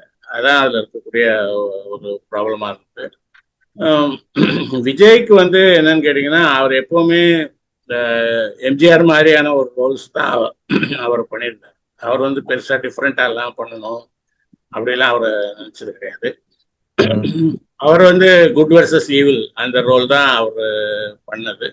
அதனால அவர் வந்து ஏதோ ஒரு ஃபோர்ஸை வந்து ஒரு ஒரு பொலிட்டிக்கல் பார்ட்டியை வந்து அது ஒரு ஈவில் ஃபோர்ஸ், ம், ம். தீய சக்தி அப்படின்னு அது சொல்லும்போது அந்த திருப்பி அந்த குட் வர்சஸ் ஈவில் அந்த இமேஜ் வந்து அங்க வந்து ஆப்ரேட் ஆகுது. அதுதான் அதுக்கு காரணமா இருந்திருக்க முடியும்னு நான் நினைக்கிறேன். அருமை, அருமை. ஸோ இப்ப நம்ம இவங்க 2 பேர பத்தி பேசிட்டு இருக்கோம். பட் இதுல இன்னொரு கட்சி, இவங்களும் வந்துட்டு என்னன்னா 2 திராவிட கட்சிகள், திராவிட மாடல்கள்னா நம்மளுக்கு கெடுதி வந்திருக்கு அப்படின்னு சொல்லிட்டு பாஜக. ஆனா பாஜக பாத்தீங்கன்னா, இன்னைக்கு வந்துட்டு ஒரு தபு கட்சி அப்படிங்கிற மாரி, நீங்க சொன்ன மாரி, நீங்க குறிப்பிட்ட மாரி வந்து அவங்கள சங்கிகள், அவர்கள் வந்து அவர்கள் ஓரளவு ஒதுக்கி ஒதுக்கி வைக்கிற நிலையிலேயே பார்த்துட்டு இருக்காங்க அப்படின்னு தான் பார்க்குறோம். ஸோ அதாவது ஒரு பொலிட்டிக்கல் தபு ஆயிருச்சு. அந்த கட்சி கூட யார் கூட்டணி சேர்ந்தாலும் அவங்கள வந்து கண்டிப்பா அவங்க கூட அவங்கள இருந்து ஒதுக்கி வைக்கிற மாரி ஒரு சூழல் உருவாயிருச்சு. ஸோ இந்த சூழ்நிலையும் கூட அண்ணாமலைன்னு ஒரு புது லீடர் வந்தாரு. அந்த பாஜக அப்படிங்கிற ஒரு கட்சிக்கு வந்து 1.5லேருந்து 2 விழுக்காடுக்குள்ள இருந்த ஒரு கட்சியை வந்துட்டு கிட்டத்தட்ட ஒரு 8 விழுக்காடுல இருந்து 10 விழுக்காடு, அவங்க 12ன்னு சொல்றாங்க. ஸோ நம்ம 8ன்னே வச்சுக்கலாம். 8 விழுக்காடு அப்படிங்கிறது வந்துட்டு இந்த என்டிகே, விசிகே, இல்ல பிஎம்கே, டிடிஎம்கே இவங்கெல்லாம் வாங்கின வாக்கு சதவீதத்தை விட அதிகமான வாக்குகள் வாங்குற அளவுக்கு ஓரளவுக்கு முன்னேற்றிட்டு வந்தாரு. ஆனா திடீர்னு சட்டப்பேரவை தேர்தலுக்கு முன்னால வந்துட்டு மத்திய பிஜேபி கட்சிக்கு என்னாச்சுன்னு தெரியல, அண்ணாமலை அவர்களை நீக்கிவிட்டு நயினா நாகேந்திரன் போட்டாரு. அந்த கட்சியில வந்து இந்த தலைமை பொறுப்புல வந்து ஓரளவுக்கு ஓரளவுக்கு நீங்க சொன்ன மாதிரி அந்த நாயக பிம்பத்தை கட்டமைக்கக்கூடிய ஒருத்தர் இருந்தாரு. அவரை எடுத்துட்டாங்க பாஜக. சோ பாஜக அவங்க கூட நீங்க தொடர்பு இருப்பீங்க. சோ இது எப்படி பாக்குறீங்க? பாஜக வந்து political suicide right now for in this election. பிஜேபியோட சென்ட்ரல் லீடர்ஷிப் என்ன நினைச்சாங்கன்னா, அதாவது இந்த 2 டிராவிடியன் பார்ட்டிஸையும் ஒரே நேரத்துல எதிர்கொண்டு நம்ம வந்து ஆட்சிக்கு வர முடியாது அப்படின்னு தான் அவங்க நினைச்சாங்க. அதனால அவங்க என்ன நினைச்சாங்கன்னா, முதல்ல வந்து டிஎம்கே தான் நம்ம எடுத்து ஃபைட் பண்ணோம். ஏன்னா அவங்க வந்து ideologically on the other side of the coin. ரெண்டாவது, ஆம், அவங்க வந்து சென்ட்ரல் கவர்மெண்டோட ஸ்டாலின் தலைவராக அறிவிக்கப்பட்ட முதல் நாள் நடந்த மீட்டிங்லேயே அவர் என்ன சொல்லியிருந்தாருன்னா, நான் வந்து காவியை ஒழிப்பேன் தான் அவர் வந்து அவர் சொல்லியிருந்தார். So correct. They are against ideologically அந்த அதர் ஸ்பெக்ட்ரம்ல இருக்காங்கிறதுனால அவர் தான் முதல்ல எடுத்துக்கணும்னு நினைச்சாங்க. அது தனியா எடுத்துக்கொள்ள முடியாது. அண்ணாமலை வந்து 10% வாங்கினதாக அல்லது 8% வாங்கினதாக எல்லாம் இருந்தாலும் கூட, இப்போ பார்லிமெண்ட் எலெக்ஷன் வரைக்கும் அவரை வந்து சரி அவர் சொல்றது சரியா இருந்ததுன்னா அப்படியே நடக்கலாம் அப்படின்னு அவங்க பார்த்தாங்க. பட் ஆனா பார்லிமெண்ட் எலெக்ஷன்ல ஒரு சீட் கூட பிஜேபியால வர முடியல. பல தொகுதிகளில் 2வது இடத்துக்கு வந்தாங்கங்கிறதெல்லாம் உண்மைதான். ஆனா வந்துட்டு அந்த த்ரெஷ்ஹோல்டை வந்து ரீச் பண்ண முடியல. ஸோ அதனால அவங்க என்ன நினைச்சாங்கன்னா, இந்த அசம்பிளி எலெக்ஷன்ல அவங்க நம்மளோட டார்கெட் வந்து DMK, to remove DMK from the power. அதான் நம்மளோட அப்ஜெக்டிவ் ஃபார் தி இந்த 2026 அசம்பிளி எலெக்ஷன். அப்படி இப்போ நம்மளால தனியா பண்ண முடியாதுங்கும் போது ஏடிஎம்கேயும் நம்மளோட சேர்த்துட்டு பண்ணா நம்ம வந்து ஒருவேளை அது பாசிபிளா இருக்கும் அப்படின்னு ஒரு கால்குலேஷன்ஸ் வந்து அவங்க பண்ணாங்க. ஏன்னா இவங்க ஏடிஎம்கே வந்து சம்வேர் அரௌண்ட் 23-24% இருக்காங்க. இவங்க வந்து ஒரு 8%, பாக்கி அலையன்ஸ் பார்ட்னர்ஸ்லாம் சேர்த்தாங்கன்னா எப்படியும் வந்து ஒரு 35% பக்கத்தில் போகலாம். 35% வந்தால் that will be good enough for forming the government. அதான் அவங்களோட ஐடியாவாக இருந்துச்சு. பட் அதில் வந்து அண்ணாமலைக்கும் ஏடிஎம்கேக்கும் ஒரு ஒத்து போகல. அதாவது அண்ணாமலை வந்து ஏடிஎம்கே கிரிட்டிசைஸ் பண்ணார், டிஎம்கே எப்படி கிரிட்டிசைஸ் பண்ணாரோ அதே மாதிரி அவரோட ஸ்ட்ராட்டஜி என்னன்னா, to position BJP as an alternate for both the Dravidian parties. அதான் அவரோட அப்ஜெக்டிவா இருந்தது. அதனால டிஎம்கே வந்து எப்படி பண்ணாரோ அதே அளவுக்கு கிரிட்டிசைஸ் பண்ணாரு. He at one point of time he even said something about Jayalalitha. So அது வந்து it angered, though it is a fact, Jayalalitha is the only chief minister who was present for corruption charges. Though it is a fact, அது வந்து it angered the ADMK cadres. So அவங்களுக்கு நடுவில் இருந்த ஒரு இது போயிடுச்சு, அந்த கார்டியாலிட்டி போயிடுச்சு. அதனால இப்போ நீங்க ஏடிஎம்கே அந்த அலையன்ஸ்குள்ள கொண்டு வரணும் அப்படின்னு சொன்னா, பிஜேபியோட அலையன்ஸ் ஏடிஎம்கேக்கு வரணும்னா அண்ணாமலே ரிமூவ் பண்ணணும். ஸோ அதனால வந்து அவங்க அதை வந்து ரிமூவ் பண்ணாங்க. In fact ADMK made it as a condition that both of us cannot work together, let him be. But அது வந்து ஒரு சுயசைடல் அட்டம்ப்டா அப்படின்னா வந்து இன்னவே எஸ். ஏன்னா வந்து பிஜேபிக்கு வந்து தமிழ்நாட்டில் ஒரு கேரிஸ்மேட்டிக் லீடர் கிடையாது. They are depend on Modi's image. மோடியோட இதுதான் இருந்தாங்க. அதுல வந்து இவர் ஒரு லோக்கல் லீடரா எமர்ஜ் ஆகி வந்ததுனால நிறைய யூத் இவரை வந்து இது பண்ணாங்க. The way of his campaigning, the way of his putting forth things. இப்போ டிஎம்கே ஃபைல்ஸ்னு வந்து டிஎம்கே இஸ் கரப்ட்னு மட்டும் அவர் சொல்லுவார். டிஎம்கே இஸ் கரப்ட்னு சொல்லிட்டு இன்னென்னலாம் எனக்கு எவிடன்சஸ் அப்படின்னு வந்து அவர் அதை ஜனங்கள் முன்னால வைக்கிறார். ஸோ அதெல்லாம் வந்து it appealed to the people. அதனால அவருக்கு ஒரு ஃபாலோயிங் இருந்தது. On the other hand BJP leadership might have also been worried. ஏன்னா அது ஒரு நேஷனல் பார்ட்டி, அதுல ஒரு ரீஜனல் லீடர் தலையெடுத்து வர்றதுங்கிறத வந்து நேஷனல் லீடர்ஷிப் எப்பவுமே அவங்களுக்கு ஒரு சேலஞ்சா வந்து அவங்க நினைக்கலாம். கர்நாடகாவில் அது நடந்தது. எடியூரப்பாவோட கேரிஸ்மா, எடியூரப்பாவோட ஒர்க்னால பிஜேபி அங்க ஜெயிச்சு பவர் பண்ணுது. ஆனா ஒரு ஸ்டேஜ்ல எடியூரப்பாவை வந்து அவங்க வெளியில அனுப்பிச்சாங்க, அவர் வெளியில போனார். அப்புறம் திருப்பி அவரை வர வேண்டிய ஒரு சூழ்நிலையாச்சு. அதே மாதிரி மத்திய பிரதேஷ்ல இருந்தது. சிவராஜ் சௌஹான் வந்து ஒரு எமர்ஜி ஆகி வந்தாரு. அவர் ஒரு ஸ்டேஜுக்கு அப்புறம் அவரை வந்து ஓரம் கட்டிட்டாங்க. ஸோ இது வந்து அதே மாதிரி இங்கேயும் நடந்திருக்கலாம். ரெண்டு பாசிபிலிட்டிஸும் அதில் இருக்காது. பட் ஆனால் அவங்க ஸ்ட்ராட்டஜைஸ் பண்ணதில் அவங்க எதிர்பாராத ஒரு விஷயம், தி ஓவர்வெல்மிங் சப்போர்ட் ஃபார் விஜய்.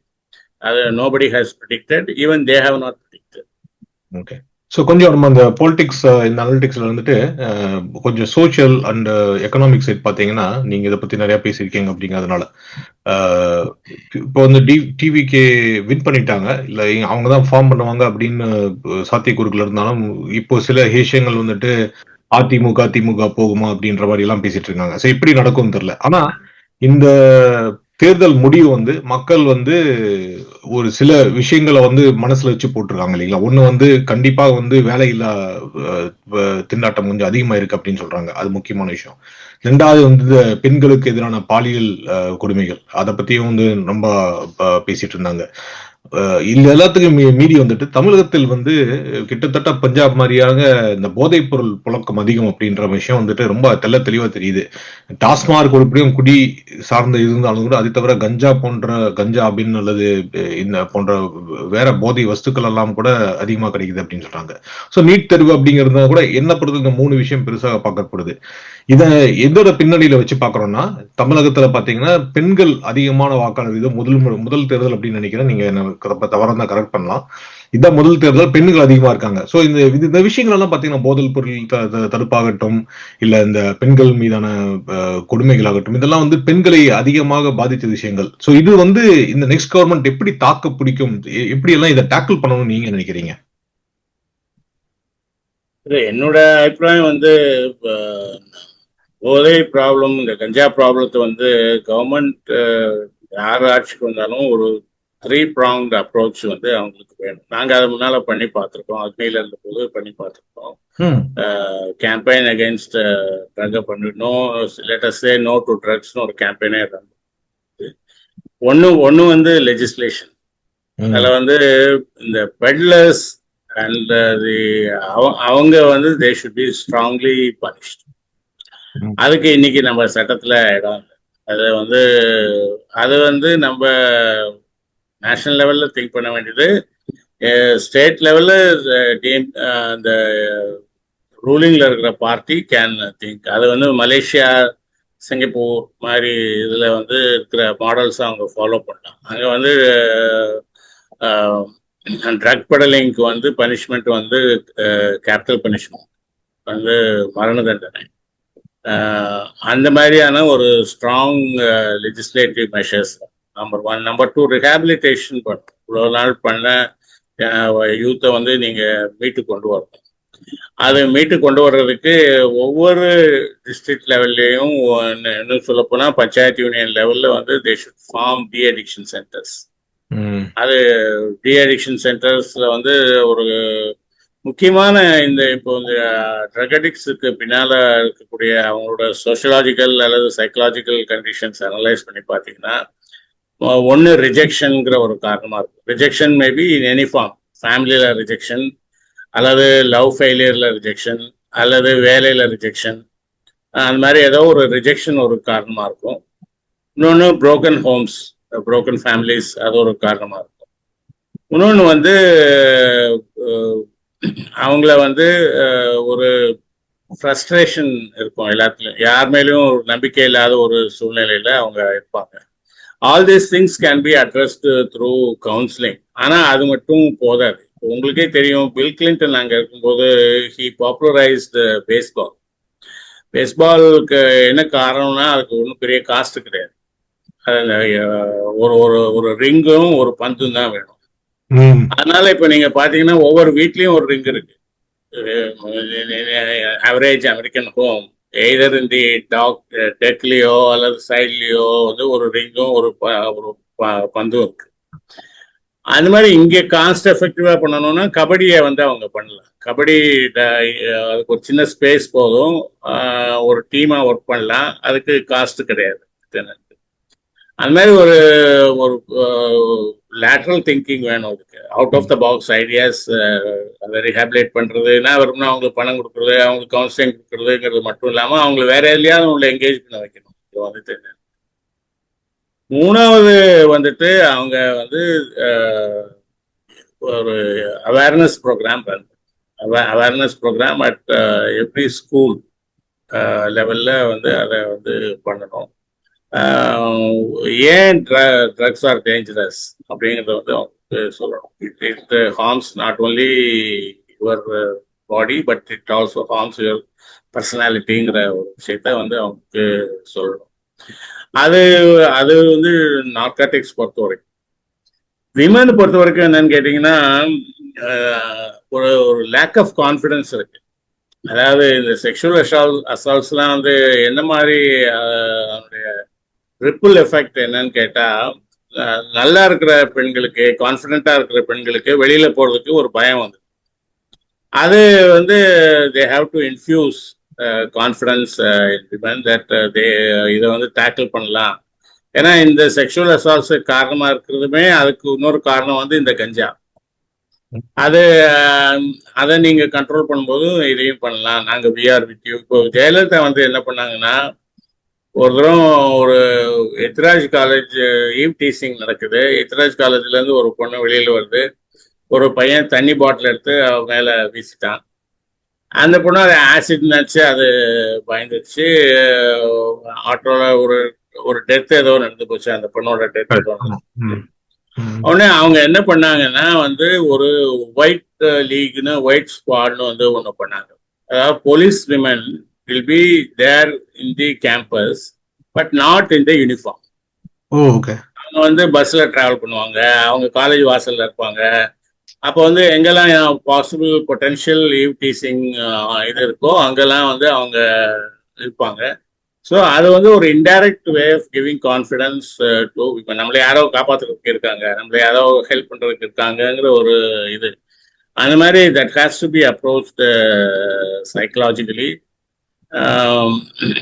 அந்த மாதிரி ஒரு இதுதான் மேஜர் இஷ்யூஸ். வேலையில்லா ப்ராப்ளம் வந்து it is becoming global, particularly with the arrival of AI.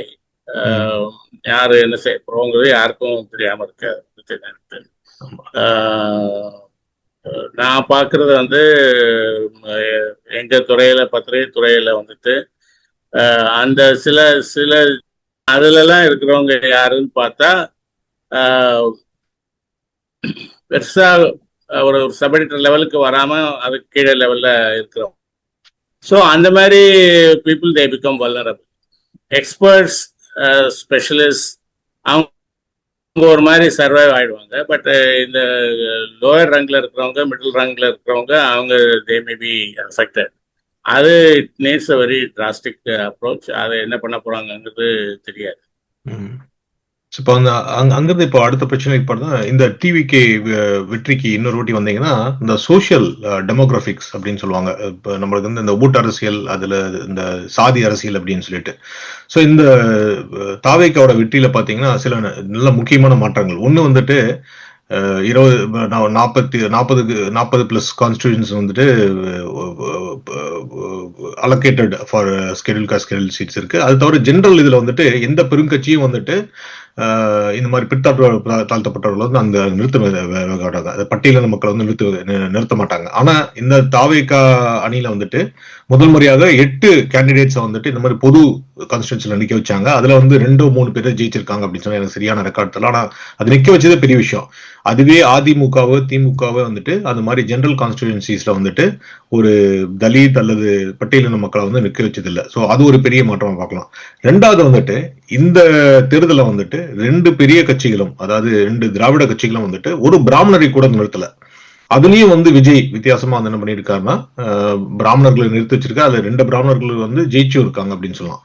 So இது எப்படி நான் பாக்குறேன் அப்படின்னா, ஒரு பக்கம் பிராமணர்கள், ஒரு பக்கம் பட்டியலின மக்கள் அப்படின்ற பாக்குறப்ப the spectrum of people that Vijay has chosen இதை வந்து இந்த சோசியல் இதை வந்து ஃபிளாட்டன் பண்ணுதா? நம்ம வந்து சோசியல் இதை வந்து ஃபிளாட்டன் பண்ற மாதிரி எடுத்துக்கலாமா? இல்ல நம்ம are we over thinking? Vijay வந்து இது அது அவர் யோசிச்சு பண்ணாரா, இல்ல நம்மளே ஓவர் திங்க் பண்ணி ஓவர் இன்ஜினியரிங் பண்ணி இப்படிலாம் பண்ணிருக்கலாம் அப்படின்னு நினைக்கிறேன். என்ன பொறுத்தல அது பெரும் மாற்றமா பாக்குறேன். இல்ல, முதல்ல ஏடிஎம்கே டிஎம்கே நிறுத்தலன்னு சொல்றது வந்து இஸ் ஃபேக்சுவலி நாட் கரெக்ட். இந்த எலெக்ஷன் நிறுத்திருக்காங்களா? Okay, sorry. இந்த எலெக்ஷன் இல்ல, இதுக்கு முன்னால வந்து ஜெயலலிதா வந்து கரெக்ட், கருணாநிதியும் நிறுத்திருக்காரு. திருச்சி பார்லிமெண்ட் கான்ஸ்டிட்யூன்சில வந்துட்டு தலித் ஏழ்மலைன்னு நிறுத்தினாங்க. அது ஜெனரல் கான்ஸ்டிட்யூன்சி. அதுல ஜெயிச்சு அவர் பின்னால even became minister for some time.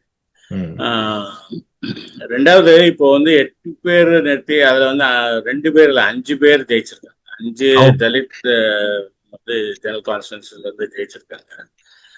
But ஆனா என்னுடைய கேள்வி என்னன்னா வந்து இது வந்து அவங்களுக்கு கிடைச்ச ஓட்டா அல்லது விஜய்க்கு கிடைச்ச ஓட்டா? ஸோ விஜயோட இப்போ பாக்கி ஜெனரல் எலெக்ஷன் ட்ரெண்டை பார்க்கும்போது பல இடங்கள்ல வந்து மக்களுக்கு பெரிதா அறிமுகமாகாத இவங்க வந்து ஜெயிச்சிருக்காங்க. இன்னும் சொல்ல போனா இந்த எலெக்ஷன்ல வந்து மைனாரிட்டிஸ், விமன், தலித், இந்த வந்து இந்த ஹிஸ்டாரிக்கலி டிஸ்அட்வான்டேஜ்டு செக்ஷன் கருதப்பட்ட அந்த மக்கள் வந்து ஒரு கணிசமான அளவு வெற்றி பெற்றாங்க. தமிழ்நாடோட எலக்ட்ரல் ஹிஸ்டரியில இவ்வளோ நீள 50-60 வருஷ ஹிஸ்டரியில வந்து ஃபர்ஸ்ட் டைம் ஒரு மைனாரிட்டி ரிலிஜன்ல இருந்து வந்த ஒருத்தர் he is going to become the chief minister. ஒரு கிறிஸ்டியன் வந்து ஒரு சீஃப் மினிஸ்டர் ஆகும். அவர் வந்து அந்த ஐடென்டிட்டியை அவர் எங்கேயும் மறக்கல. அவர் வந்து மேடைகளில் பேசும்போது, நாமினேஷன் ஃபைல் பண்ணும்போது எல்லா இடங்களையும் என் பேரு ஜோசப் விஜய் அப்படின்னு தான் அவர் வந்து அவர் சொன்னார். அதை வந்து அவர் விஜய் சந்திரசேகரன் சொல்லல, அல்லது வந்து வெறும் விஜய்ன்னு மட்டும் சொல்லல, தன்னோட ரிலிஜியஸ் ஐடென்டிட்டி என்னங்கிறத வந்து அவர் மறைக்கல. ஆனா அதுக்கு அப்புறமும் ஒரு பெரிய அளவுல வெற்றி பெற்றிருக்காங்கிறது வந்து தமிழ்நாடு டெமோக்ரஸி ஒரு மெச்சூரிட்டிக்கு வந்திருக்கு அப்படிங்கிறது தான் அது காட்டுது. அந்த விஷயத்துல we should be happy about. ஆனா இந்த தலித் அண்ட் பிராமின் கேண்டிடேட்ஸ் ஜெயிச்சதுல வந்துட்டு டு வாட் அன் எக்ஸ்டென்ட் அவங்க வாங்கின ஓட்டு, டு வாட் அன் எக்ஸ்டென்ட் வந்து அவங்களோட ஓட்டு, to what an extent is விஜயோட ஓட்டு அப்படின்னு பார்க்கணும். நீங்க வந்து விஜயோட வெற்றிக்கு பின்னால இருக்கிற சில விஷயங்கள் வந்துட்டு அதனாலதான் அது ஒரு பினாமினன்னு சொல்றோம். இது வந்து நான் அதை ஒரு பினாமினன்னு சொல்றேன். ஏன் சொல்றேன்னா, முதல்ல வந்து விஜய் வந்து கூட்டணி இல்லாம ஜெயிச்சிருக்காரு. தமிழ்நாட்டுல வந்து ஒரு மித்து இருக்கு, அதாவது மேஜர் பொலிட்டிக்கல் பார்ட்டியா இருந்தாலும் கூட்டணி இல்லாம எலெக்ஷன்ல நிக்க முடியாதுன்னு ஒரு மித்து இருக்கு. டிஎம்கே பாத்தீங்கன்னா 1957 தான் எலெக்ஷனுக்கு வராங்க. 57 இருந்து 2026 வரைக்கும் எல்லா எலெக்ஷன்லயும் ஏதோ ஒரு அலையன்ஸ்ல நின்றுட்டாங்க. பொலிட்டிக்கல் பார்ட்டியோட அலையன்ஸ் வர முடியாத ஒரு காலகட்டத்தில் கூட கருணாநிதி வந்து ஜாதி சங்கங்களோட அரசியலோட அவங்களோட ஒரு அலையன்ஸ் வச்சுதான் நின்னாரு. ஏடிஎம்கே ஒரே ஒரு தடவை வந்து அலையன்ஸ் இல்லாம, பட் ஆனா என்னன்னா அதை வந்து அந்த மாதிரி ஒரு அலையன்ஸ் இல்லாம ஜெயிக்கலாம் அப்படிங்கிற ஒரு இது ஒண்ணு. ரெண்டாவது, ரெண்டு பெரிய அரசியல் கட்சிகளும் வாக்காளர்களுக்கு பணம் கொடுத்த மாதிரி இவங்க பணம் கொடுத்ததாக ரிப்போர்ட்ஸ் இது வரைக்கும் இல்லை. கேஷ் ஃபார் ஓட்ஸுங்கிறது வந்து டிவிகேல ரொம்ப லோவா இருந்தது. 3, இந்த கேண்டிடேட்ஸோட ஒரு ப்ராட் ஸ்பெக்ட்ரம். அதுல வந்து படிச்சவங்க இருக்காங்க, தி சோ கால்டு ரவுடி எலிமெண்ட்ஸ்னு சொல்லக்கூடியவங்க இருக்காங்க, various religion, various cost people இருக்காங்க. அது 4வது வந்து ஒரு அடிக்குவேட் ஸ்பேஸ் ஃபார் யூத். அவங்க வந்து ஓட்டர்ஸ்ல வந்து 1/3 ஆஃப் த 30% வந்து ஃப்ரம் 18 to 30 இருக்கிற ஜெனரேஷன். அதுல இருக்கிறவங்களுக்கு இடம் இல்லாம இருந்தது. அவங்க விரும்பின ஓட்டு மட்டும் போடுறதுங்கிற ஒரு நிலைமை இருந்தது. அதுல இருந்து அதை மாற்றி பண்ணியிருக்காரு. இன்னொன்னு, அதை வந்து அவர் எல்லா இடத்துலையும் போய் கேம்பெயின் பண்ணல. அவர் மொத்தம் 14 இடங்கள்ல தான் பேசினார். 14 பிளேசஸ்ல தான் அவர் வந்து பேசினார். இன்னும் க்ளோஸா போய் பார்த்தீங்கன்னா, from 14th April to 21st April, அதான் அந்த 21st தான் லாஸ்ட் டே, கேம்பெயினிங்கான லாஸ்ட் டே. இந்த 14 இருந்து 21 அந்த லாஸ்ட் ஃபேஸ் ஆஃப் த எலெக்ஷன்ல வந்து he has spoken only for 35 minutes for one whole week 35 minutes. அது நீங்க வந்து தமிழ்நாட்டில் வந்து கூட்டமா பேச்சை கேட்பதற்காக பப்ளிக் மீட்டிங் பேசுறது, அரசியல்வாதிகள் பேசுறதை கேட்கறதுக்கு கூட்டமா போய் கொண்டிருந்த ஒரு காலம் தமிழ்நாட்டில் இருக்கு. காசு கொடுத்து டிக்கெட் கொடுத்து வாங்கி பேச்சு கேட்கறதுக்கு போன ஒரு காலம் இருக்கு. அந்த காலத்துல வந்து ஒருத்தர் வந்து ஒரு வாரத்துல வந்து 35 நிமிஷம் தான் பேசி ஒருத்தர் ஆட்சிக்கு வர முடியும் அப்படின்னா, அது that shows there is something else is emerging. Social media is more vociferous than your public speaking. So இதெல்லாம் தான் ஒரு மேஜர் ஃபேக்டர்ஸ்னு நான் பார்க்குறேன். இது பாக்கி எந்த கட்சிகளும் அந்த அளவுக்கு பண்ணாதது. அதனால வந்து அதை ஒரு டிஃப்ரெண்ட் ஃபினாமினன் நான் நினைக்கிறேன். அருமையா சொன்னீங்க. இன்னொரு தமிழக மக்களுக்கு பார்த்தீங்கன்னா, இந்த கடந்த சில எலெக்ஷன்ல பார்த்தீங்கன்னா எம்பி சீட்ஸ், குறிப்பாக சென்ட்ரல் எலெக்ஷன்ல பாத்தீங்கன்னா 39 சீட்டும் ஒரு கட்சி ஜெயிச்சிச்சு. ஆனா 39 பேரும் பார்லிமெண்ட் போயிட்டு வராங்க. ஆனா அதனால தமிழ்நாட்டுக்கு ஒரு மந்திரி இல்ல, யாருமே இல்ல. பிஜேபி சில துணை அமைச்சர்கள்லாம் நியமிச்சதா கூட தமிழகத்துல இருந்து மக்களால் தேர்ந்தெடுக்கப்பட்ட மந்திரிகள் இல்ல. சோ என்னோட கேள்வி என்னன்னா, இப்ப டிவிகே வந்து டெஃபினெட்லி as a force அப்படின்னு சொல்லிட்டு ப்ரூவ் பண்ணிட்டாங்க. என்னோட கேள்வி வந்து, இது எப்படி வந்து நேஷனல் பாலிடிக்ஸ் இம்பாக்ட் பண்ணும் நீங்க நினைக்கிறீங்க? ஸோ குறிப்பா இன்றைக்கு வரக்கூடிய விஷயங்களை வச்சு பார்க்குறப்போ காங்கிரஸ் வந்து இவங்களோட சேர்றதுக்கு வந்து உடன்பாடு இருக்கு அப்படிங்கிற மாதிரி ராகுல் காந்தி அவர்கள் அறிவிச்சிருக்காரு. காங்கிரஸை பொறுத்தளவு பார்த்தீங்கன்னா ஓரளவுக்கு தேய்ந்து கொண்டிருக்கும் ஒரு கட்சியாக தான் பார்க்குது. அடுத்த வாட்டி அவங்களுக்கு சான்ஸ் இருக்கான்னு தெரியல, இருந்தாலும் இருக்கலாம். ஏன்னா விஜய் வந்த மாதிரி திருப்பி ராகுல் வந்துட்டு திடீர்னு கரிஸ்மேட்டிக்காக அவரும் வெற்றி பெறக்கூடிய வாய்ப்பு இருக்கு. பட் என்னோட கேள்வி என்னன்னா, தமிழ்நாட்டிலிருந்து ஒரு மத்திய அமைச்சர் போகக்கூடிய சாத்தியக்கூறுகள் இருக்கா? அது விஜய் மூலம் நிறைவேறுமா? இல்ல, அது வந்து இப்போ முதல்ல விஜய்க்கு இருக்கக்கூடிய பெரிய அட்வான்டேஜ் என்னன்னா, ராஜ்யசபா எம்பிஸ் வந்து லோக்சபா ஃபேஸ் பண்ணாமலேயே ராஜ்யசபாவுக்கு போகக்கூடிய ஒரு சூழ்நிலை அவருக்கு இருக்கு. இப்போ வந்து சி.வி. சண்முகம்னு ஒரு ஏடிஎம்கே ராஜ்யசபா எம்பி இருக்காரு. அவர் இந்த எலெக்ஷன்ல கண்டெஸ்ட் பண்ணாரு ஏடிஎம்கே டிக்கெட்ல, ஏடிஎம்கே ஜெயிச்சிட்டாரு. ஸோ அவர் வந்து he may resign is Rajya Sabha seat. அப்போ அதுக்கு அந்த வேகன்சிக்கு ஒருத்தரை எலெக்ட் பண்ணணும் அப்படிங்கும்போது இவங்க தான் லார்ஜஸ்ட் பார்ட்டியா இருக்கிறதுனால இவங்களோட ரெப்ரஸன்டேட்டிவா ஒருத்தர் ராஜ்யசபாவுக்கு போகிறதுக்கான இமீடியட் ஆப்பர்ச்சுனிட்டிஸ் இருக்கு. அதுக்கப்புறம் பின்னால வரக்கூடிய இதுல வந்து more number of people may go to Rajya Sabha, அந்த மாதிரியான ஒரு சூழ்நிலைகள் இருக்கு. ரெண்டாவது, அவர் வந்து 2029 வரக்கூடிய பார்லிமெண்ட் எலெக்ஷன்ல இதே ஒரு தன்னுடைய கவர்மெண்ட்டை வந்து தன்னோட ப்ராமிசஸை வந்து அவர் சஸ்டைன் பண்ணாருன்னா, இதே மாதிரியான ஒரு கேரிஸ்மேட்டிக் வேவோ அல்லது இதில் அட்லீஸ்ட் ஒரு 40% 50% இருந்தாலோ he will be able to gain some candidates for Lok Sabha. So லோக்சபாவுக்கு போகலாம். லோக்சபாவுக்கு போயிட்டு அதுக்கப்புறம் மந்திரியாருங்கிறது வந்து யார் அங்கே கவர்மெண்ட் ஃபார்ம் பண்ணுறாங்க அப்படிங்கிறத பொறுத்து.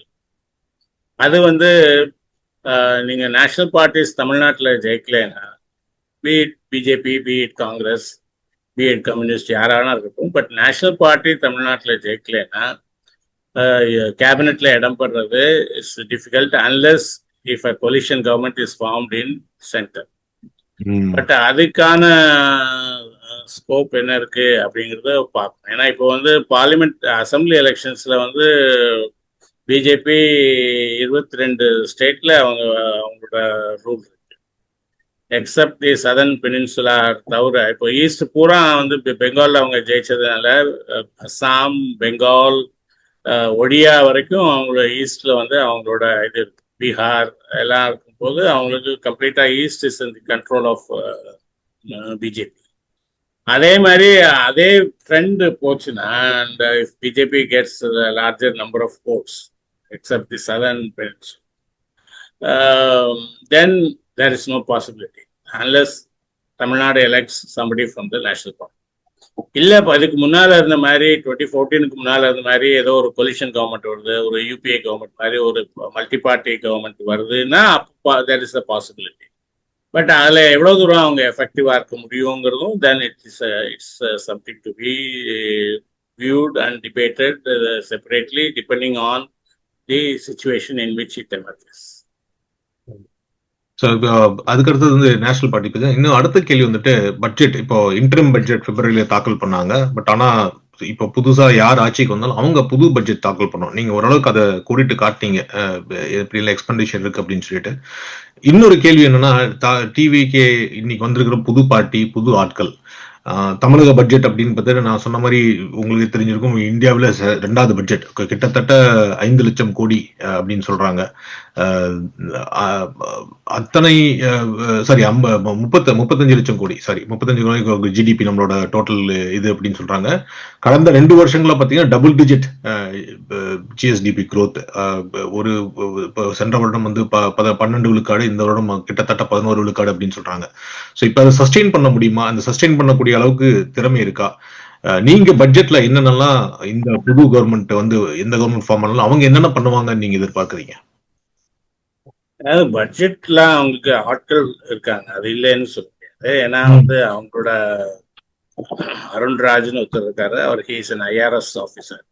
ஐஆர்எஸ் ஆஃபீஸரா இருந்துட்டு வந்தாரு, இந்தியன் ரெவென்யூ சர்வீஸ்ல இருந்து வந்தாரு. இன்னொருத்தர் வெங்கட்ரமணன் ஒருத்தர் இருக்காரு, ஹீஸ் அன் ஆடிட்டர், அவர் ஹீஸ் தி பார்ட்டி ட்ரெஷரர். அது மாதிரி கொஞ்சம் ஹேண்ட்ஸ் இருக்காங்க, இல்லைன்னு சொல்ல முடியாது. அண்ட் மோஸ்ட்லி வந்து ஒரு பட்ஜெட்டோட மைனர் டீடைல்ஸ் வந்து ஒர்க் பண்றது வந்து பியூரோக்ராட்ஸ் தான் ஒர்க் பண்றாங்க. ஓகே. அதோட ஃப்ரேம் ஒர்க் என்னவா இருக்கணும் அப்படிங்கிறத தான் அந்த பொலிட்டிக்கல் லீடர்ஷிப் வந்து ஒர்க் பண்ணும். அதனால அது ஒரு பட்ஜெட் போடுறது ஒரு பெரிய இஷ்யூவா இருக்காது. ஆனா அது எந்த மாதிரியான பட்ஜெட்டா இருக்குங்கிறது வந்து ஒரு கொஸ்டின் ஆகும். ஏன்னா அவர் முதல்ல வந்திருக்கிறதுனால ஒரு பெரிய here's come with a great expectation.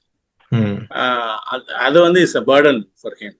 அது வந்து ஒரு அதனால ஒரு பாப்புலிஸ்ட் பட்ஜெட்டுக்கு போவாரா, போறதுக்கு வந்து இடம் இருக்கா? ஏன்னா தமிழ்நாடோட பாரோயிங்ஸ் வந்து டெட் பர்டன் வந்து ரொம்ப ஹெவியா இருக்கு. அது மேல இன்க்ரீஸ் பண்றதுக்கு ஸ்கோப்பும் இல்லை அப்படிங்கிற ஒரு சுச்சுவேஷன்ல அவங்க வந்து எவ்வளவு தூரம் அதுக்கு போவாங்கங்கிறது தெரியல. அந்த இடத்துல அவருக்கு வந்து he may be needing central assistance வேண்டியிருக்கலாம் சில ப்ராஜெக்ட்ஸுக்கு. அதுக்கு வந்து அவர் பிஜேபியோட இந்த மாதிரியான ஒரு அலையன்ஸ் வச்சுக்க போறாரு அப்படிங்கிறது வந்து ஒரு கொஸ்டின். காங்கிரஸ் வந்து கேபினெட்ல இருக்கிறதுனால ஒரு அலையன்ஸ் பார்ட்னரா இருக்கிறதுனால பிஜேபி வந்து அதை எவ்வளவு தூரம் ரிலீஸ் பண்ணுவாங்கங்கிறது தெரியல. ஏன்னா காங்கிரஸ் ஜாயினிங் தி கேபினெட் 1967 அப்புறம் முதன்முறையா இப்போ வந்து அமைச்சரவைக்குள்ள வராங்க. அதுக்கப்புறம் அவங்க போட்டிருக்கிற அக்ரிமெண்ட்டும் வந்துட்டு local body elections, 2029 parliament elections, Rajya Sabha elections எல்லாத்துக்கும் நாங்கள் சேர்ந்து இருக்கணும் அப்படிங்கிற ஒரு கண்டிஷனை வந்து அவங்க போட்டிருக்காங்க. அதெல்லாம் இருந்ததுன்னா அவங்க காங்கிரஸ் வந்து ரிவைவ் ஆகிறதுக்கான சான்சஸ் இருக்கு அப்படிங்கிறத வந்து அதை பிஜேபி வந்து லைட்டா எடுத்துக்காது அப்படின்னு தான் எதிர்பார்க்கப்படுகிறது. அதனால எவ்வளவு தூரம் சென்ட்ரல் அசிஸ்டன்ஸ் அவங்களுக்கு கிடைக்க போகுது அப்படிங்கிறது தெரியல. சென்ட்ரல் அசிஸ்டன்ஸ் கிடைக்காத பட்சத்துல இவங்க வந்து பழையபடி டிஎம்கே மாதிரி ஸ்டேட் வர்சஸ் சென்டருங்கிற மாதிரி ஒரு இஷ்யூ எடுத்துட்டு போனாங்கன்னா அது பேசுறதுக்கு நல்லா இருக்கும். பட் ஜனங்களுக்கு போய் பலன் கிடைக்காது. அதனால ஜனங்கள் வந்து டிசல்யூஷன் ஆகிறதுக்கு ஒரு ஒரு ஒரு வாய்ப்பு இருக்கு. அதனால்தான் this is more challenging, more challenges are ahead of him. எப்படி அவரோட எலெக்ஷன் மேனிஃபெஸ்டோவை இம்ப்ளிமெண்ட் பண்ண போறாருங்கிறதுலாம் it will be a big question. அவர் உடனே 2500 பண்ணல, டிஎம்கே மாதிரி 4 வருஷம் கழிச்சு பண்றாரு அப்படின்னே வச்சுக்கிட்டா கூட அந்த பீரியட்ல இருக்கக்கூடிய ரிசன்மெண்ட் அது எப்படி ஃபர்தர் எலெக்ஷன்ஸ்ல இப்போ ஏன்னா 2027 வந்து லோக்கல் பாடி எலெக்ஷன்ஸ் வரும். லோக்கல் பாடிஸ் தான் டெலிவரி மெஷின்ஸ். அவங்க தான் இந்த delivery mechanism at the grass root level. Government என்ன நல்ல ஸ்கீம் போட்டாலும் வெல்ஃபேர் ஸ்கீம் போட்டாலும் அந்த வெல்ஃபேர் ஸ்கீமை டெலிவர் பண்ண வேண்டியது பஞ்சாயத்து கையில தான் போய் சேரும். அதனால லோக்கல் பாடிஸை தான் கையில வச்சுக்கணும் தான் எந்த கவர்மெண்ட்டும் விரும்பும். எந்த ரூலிங் பார்ட்டியும் தன்னோட கையில வச்சுக்கணும் தான் விரும்புவாங்க. இப்போ அதுல அவர் ஃபோக்கஸ் பண்ணி பண்றாரு அப்படின்னா இப்போ வந்து இந்த ஃபினான்ஷியல் இதை வந்து எப்படி மேனேஜ் பண்ணுவாரு அப்படிங்கிறதெல்லாம் தான் பெரிய question. So he has lot of challenges. நான் ஒரு இதில் எழுதியிருந்த மாதிரி ஒன்று வந்து ஃபர்ஸ்ட் சேலஞ்ச் வந்து அவருக்கு பியூரோக்ரஸிலேருந்து வரும். ஏன்னா இந்த 50 வருஷத்துல என்ன ஆயிடுச்சுன்னா bureaucracy is divided. DMK officers, ADMK ஆஃபீஸர்ஸ்னு டிவைட் ஆயிடுச்சு. டிஎம்கே ரூலுக்கு வந்தா ஏடிஎம்கே ஆஃபீஸர்ஸை தூக்கி இந்த பனிஷ்மெண்ட் போஸ்டிங்ஸ்ல போட்டுருவாங்க. அதாவது director of statistics, director of stationery and printing அந்த மாதிரி போட்டுருவாங்க. ஏடிஎம்கே ரூலுக்கு வந்தோம்னா டிஎம்கே ஆஃபீஸர்ஸை தூக்கி அந்த மாதிரி போஸ்டிங்ல ரெவென்யூ செக்ரட்டரியா இருக்கிறவரை தூக்கி மியூசியத்துக்கு இன்சார்ஜ்னு வந்து போட்டுருவாங்க. ஸோ அந்த மாதிரி தான் இவ்வளோ நாள் டிவைட் ஆகி வந்திருக்கு. இப்போ இது வரைக்கும் இவருக்கான ஆட்கள் யாரும் அங்கே இதில் கிடையாது. ஸோ ஹி ஹேஸ் டு யாரை போடலாம், என்ன மாதிரி ஒரு டீம், நமக்குன்னு ஒரு டீம் எப்படி கிரியேட் பண்ணிக்கலாம், அதெல்லாம் பண்ணுறதுக்கு it will take some time. அந்த பீரியட்லாம் தான் எப்படி மேனேஜ் பண்ண போறாருங்கிறதெல்லாம் தான் it will become big challenge. அதே மாதிரி ஃபிஸ்கல் மேனேஜ்மெண்ட் சேலஞ்சஸ் இருக்கு, அதே மாதிரி பொலிட்டிக்கல் சேலஞ்சஸ் இருக்கு. So he'll be facing lot of challenges. அருமை அருமை. கிட்டத்தட்ட 1 மணி நேரம் தொடர்ந்து உரையாடினீங்க நாங்க கேட்ட கேள்விகளுக்கெல்லாம். ஸோ லாஸ்ட் கொஸ்டின், இது வந்து நீங்க சிந்தனையாளர், நீங்க அரசியல் நோக்கர், விமர்சகர் அப்படிங்கறதுனால உங்களுக்கு வந்து 2 விஷயம், ரெண்டு பாட்டை கேட்டுக்கிறேன். உங்களுக்கு வந்து அடுத்த கவர்மெண்ட் என்னென்னலாம் முக்கியத்துவம் கொடுத்து பண்ணணும் அப்படின்னு நீங்க என்ன நினைக்கிறீங்க? ஆஸ் அ விமர்சகரா என்ன பாக்குறீங்க அப்படின்னு பார்க்கலாம். 2வது வந்துட்டு இந்த ஹங் பார்லிமெண்ட் நீங்க சொல்லியிருந்தாலும் கூட இந்த ஹங் பார்லிமெண்ட் அப்படிங்கிற தமிழகத்துக்கு வந்து இந்த தலைமுறைக்கு கொஞ்சம் புதுசு. நிறைய பேர் மறந்து கூட இருப்பாங்க இது மாதிரி ஹங் பார்லிமெண்ட் வந்துச்சு அப்படிங்கிற மாதிரி. ஏன்னா எப்பவுமே வந்துட்டு ஒரு சிங்கிள் பார்ட்டியோ அல்ல அந்த கூட்டணிக்கோ மெஜாரிட்டி கொடுத்துருக்கு. இந்த கவர்மெண்ட் சில பேர் இப்போ ஹேஷன் சொல்லிட்டு இருக்காங்க, இது 6 மாசம் தாண்டுனா பாத்துக்கலாம் அப்படிங்கிற மாதிரி எல்லாம் பேசிட்டு இருக்காங்க. இல்ல முதலே தாண்டுமா திருப்பி ரீஎலெக்ஷன் வருமா அப்படின்னாங்க. சோ ஃபர்ஸ்ட் அதை சொல்லுங்க. To you think that there is enough capability for this government to stay for the 5 years? அது ஒரு கேள்வி. ரெண்டாவது வந்து உங்களோட எக்ஸ்பெக்டேஷன் சொல்லுங்க. முதல்ல அவங்க 5 years இல்ல, ஒரு மிட் டேர்ம் போல் வருது, ஒரு ஷார்ட் டேர்ம் போல் வருது, இல்ல ஒரு மிட் டேர்ம் போல் வருது அப்படின்னா that will become advantage to TVK. அது அவங்களுக்கு தெரியும். அதனால்தான் அவங்க அதை பத்தி ஒன்றும் பெருசா இது பண்ணிக்கல. அது வந்து அரித்மெட்டிக் வந்து இனவே இஸ் ஃபேவரபிள் டு தம். இதோ அவங்களுக்கு வந்து 107 + 5 112 சீட்டு தான் இருந்தா கூட அரித்மெட்டிக் வந்து 118ன்னு எல்லாரும் சொல்லிட்டு இருக்காங்க. ஆனா 118 இல்லை, 116.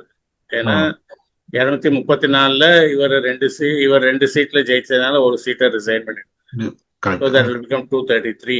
அதுக்கப்புறம் ஸ்பீக்கர் ஒருத்தர் போயிடுவாரு. So that become 232. Then it is 116. 116ல வந்துட்டு இவங்களுக்கு வந்து இப்போ 113 இருக்கு. இன்னொன்னு வந்து என்ன இதுன்னு கேட்டா, majority, simple majority among the members present in the floor of the house. அதாவது அந்த அசம்பிளில எவ்வளவு பேர் உட்காந்துருக்காங்களோ, அன்னைக்கு எவ்வளவு பேர் வந்திருக்காங்களோ அதுல மெஜாரிட்டி அதான் கணக்கு. அன்னைக்கு ஒரு பாதி பேர் வரலன்னா, ஒரு 8 பேர் வரல அப்படின்னா he will escape. Even if எல்லாரும் வந்தாங்க, some people decided to stay neutral. say VCK and left parties நாங்க வந்து அவங்க கேபினெட்டுக்குள்ள வரல அல்லது அலையன்ஸ்குள்ள வரல அப்படின்னா கூட நாங்க வந்து புதுசா வந்திருக்கிற கவர்மெண்ட்டை டிஸ்டர்ப் பண்ண வேண்டாம் அப்படின்னு நினைக்கிறோம். Let them rule for some time. அதுக்கப்புறம் இஷ்யூ பேஸ் தான் நாங்க ஸ்டாண்ட் எடுக்கிறோம். நாங்க we are going to remain neutral அப்படின்னு சொல்லிட்டாங்கன்னா கூட then that will become advantage to TVK. நேற்றுக்கு டைம்ஸ் ஆஃப் இந்தியா எடிட்டர் வந்து சென்னையில் இருக்கிற ரெசிடென்ட் எடிட்டர் வந்து ஸ்டாலினை பார்த்துருக்காரு. ஸ்டாலினோட வியூ என்னவா இருக்குன்னா, let us not disturb them for 6 months. அதுக்கப்புறம் நம்ம வந்து டிசைட் பண்ணிக்கலாம். ஏன்னா அவர் என்ன ஆன்டிசிபேட் பண்றாருன்னா 6 monthsக்குள்ள இவங்களால எஃபெக்டிவா பெர்ஃபார்ம் பண்ண முடியாது. ஸோ அதனால வந்து அப்போ ஒரு நெகட்டிவ் ஒப்பீனியன் ஜனங்கிட்ட கிரியேட் ஆச்சுன்னா அப்போ நம்ம வந்து அதை எடுத்துட்டு போகலாம். ஆஸ் அன் ஆப்போசிஷன் இல்லை, நம்ம அதை முன்னால் எடுத்துட்டு போகலாம். அதனால இப்போ டிஸ்டர்ப் பண்றதுல நமக்கு வந்து ஒன்றும் பிரயோஜனம் இல்லை அப்படின்னு எல்லா பார்ட்டிஸ்க்கும் தெரியும். ஏன்னா டிஸ்டர்ப் பண்ணி ஒரு கவர்னர் ரூல் வந்து அதுக்கப்புறம் ஒரு எலெக்ஷன் வருது அப்படின்னு சொன்னா, elections are very costly affair nowadays. Every constituency, every candidate may have to spend at least 2 crores. Wow. அது வந்து அதுக்கு பார்ட்டிஸ் தயாரா இருக்காங்கிறது ஒண்ணு, கேண்டிடேட்ஸ் தயாரா இருப்பாங்களாங்கிறது ஒண்ணு. ஏன்னா cost is high, risk is also high. நீங்க அவ்வளவு செலவழிச்சுட்டு கடைசியில் நீங்க ஜெயிப்பீங்களாங்கிறது தெரியாது. 1000 ஓட்டு 2000 ஓட்டுல கூட நீங்க தோத்து போகலாம். ஸோ அதுக்கு அவங்க விஜய் தயாரா இருப்பார். ஏன்னா அவருக்கு தெரியும் நம்மள வந்து டிஸ்மிஸ் பண்ணிட்டாங்கன்னா இது வந்து நம்ம இன்னும் சிம்பத்தி ஓட்டு, நமக்கு சிம்பத்தி ஓட்லயே இன்னொரு 50 சீட்ஸ் அதிகமா இருக்க சான்ஸ் இருக்கு அவருக்கு. ஆமா, எனக்கு மேண்டேட் கொடுத்தாங்க ஆனா அதை இவங்க குறுக்க வந்து தடுத்துட்டாங்கன்னு சொல்லி அவர் பேச முடியும். அதுல வந்து அவருக்கு இது இருக்கும். பட் ஆனா ஆப்போசிஷன் பார்ட்டிஸ்க்கு தட் வில் பிகம் இதா இருக்கும். அதனால அது chances like he will stay. ஒரு தடவை நீங்க அசம்பிளி இதுல இது வாங்கிட்டீங்கன்னா, கான்ஃபிடன்ஸ் ஓட்டு ஒரு தடவை பாஸ் பண்ணிட்டீங்கன்னா அடுத்த 6 மாசத்துக்கு நீங்க நோ கான்ஃபிடன்ஸ் கொண்டு வர முடியாது. ஸோ அதனால அது சேஃபா செயல் ஆயிடும். 5 வருஷத்துக்கு பண்றதுங்கிறது வந்து இட் அகைன் டிபெண்ட்ஸ் ஆன், ஏன்னா இது ரொம்ப ஃப்ரெஜைல் மெஜாரிட்டி. 5 ஓட்டு 10 ஓட்டுல மெஜாரிட்டி இருக்கிறதுங்கிறது இட்ஸ் அ ஃப்ரெஜைல் மெஜாரிட்டி. அது போக போக அவர் எப்படி அதை கன்சாலிடேட் பண்ணிக்கிறாரு, அதுக்கான பொலிட்டிக்கல் அக்யூமெண்ட் இருக்கா அப்படிங்கிறதுலாம் தான் நம்ம பார்க்கணும். ஸோ உங்களோட எக்ஸ்பெக்டேஷன் இந்த கவர்மெண்ட் நீங்க என்ன பண்ணணும்னு நினைக்கிறீங்க? விச் எவர் கவர்மெண்ட் சொல்லிட்டேனே நான் தான் முதல்ல வந்து they should address drug issues Drug address issues, பண்ணோம், ம்.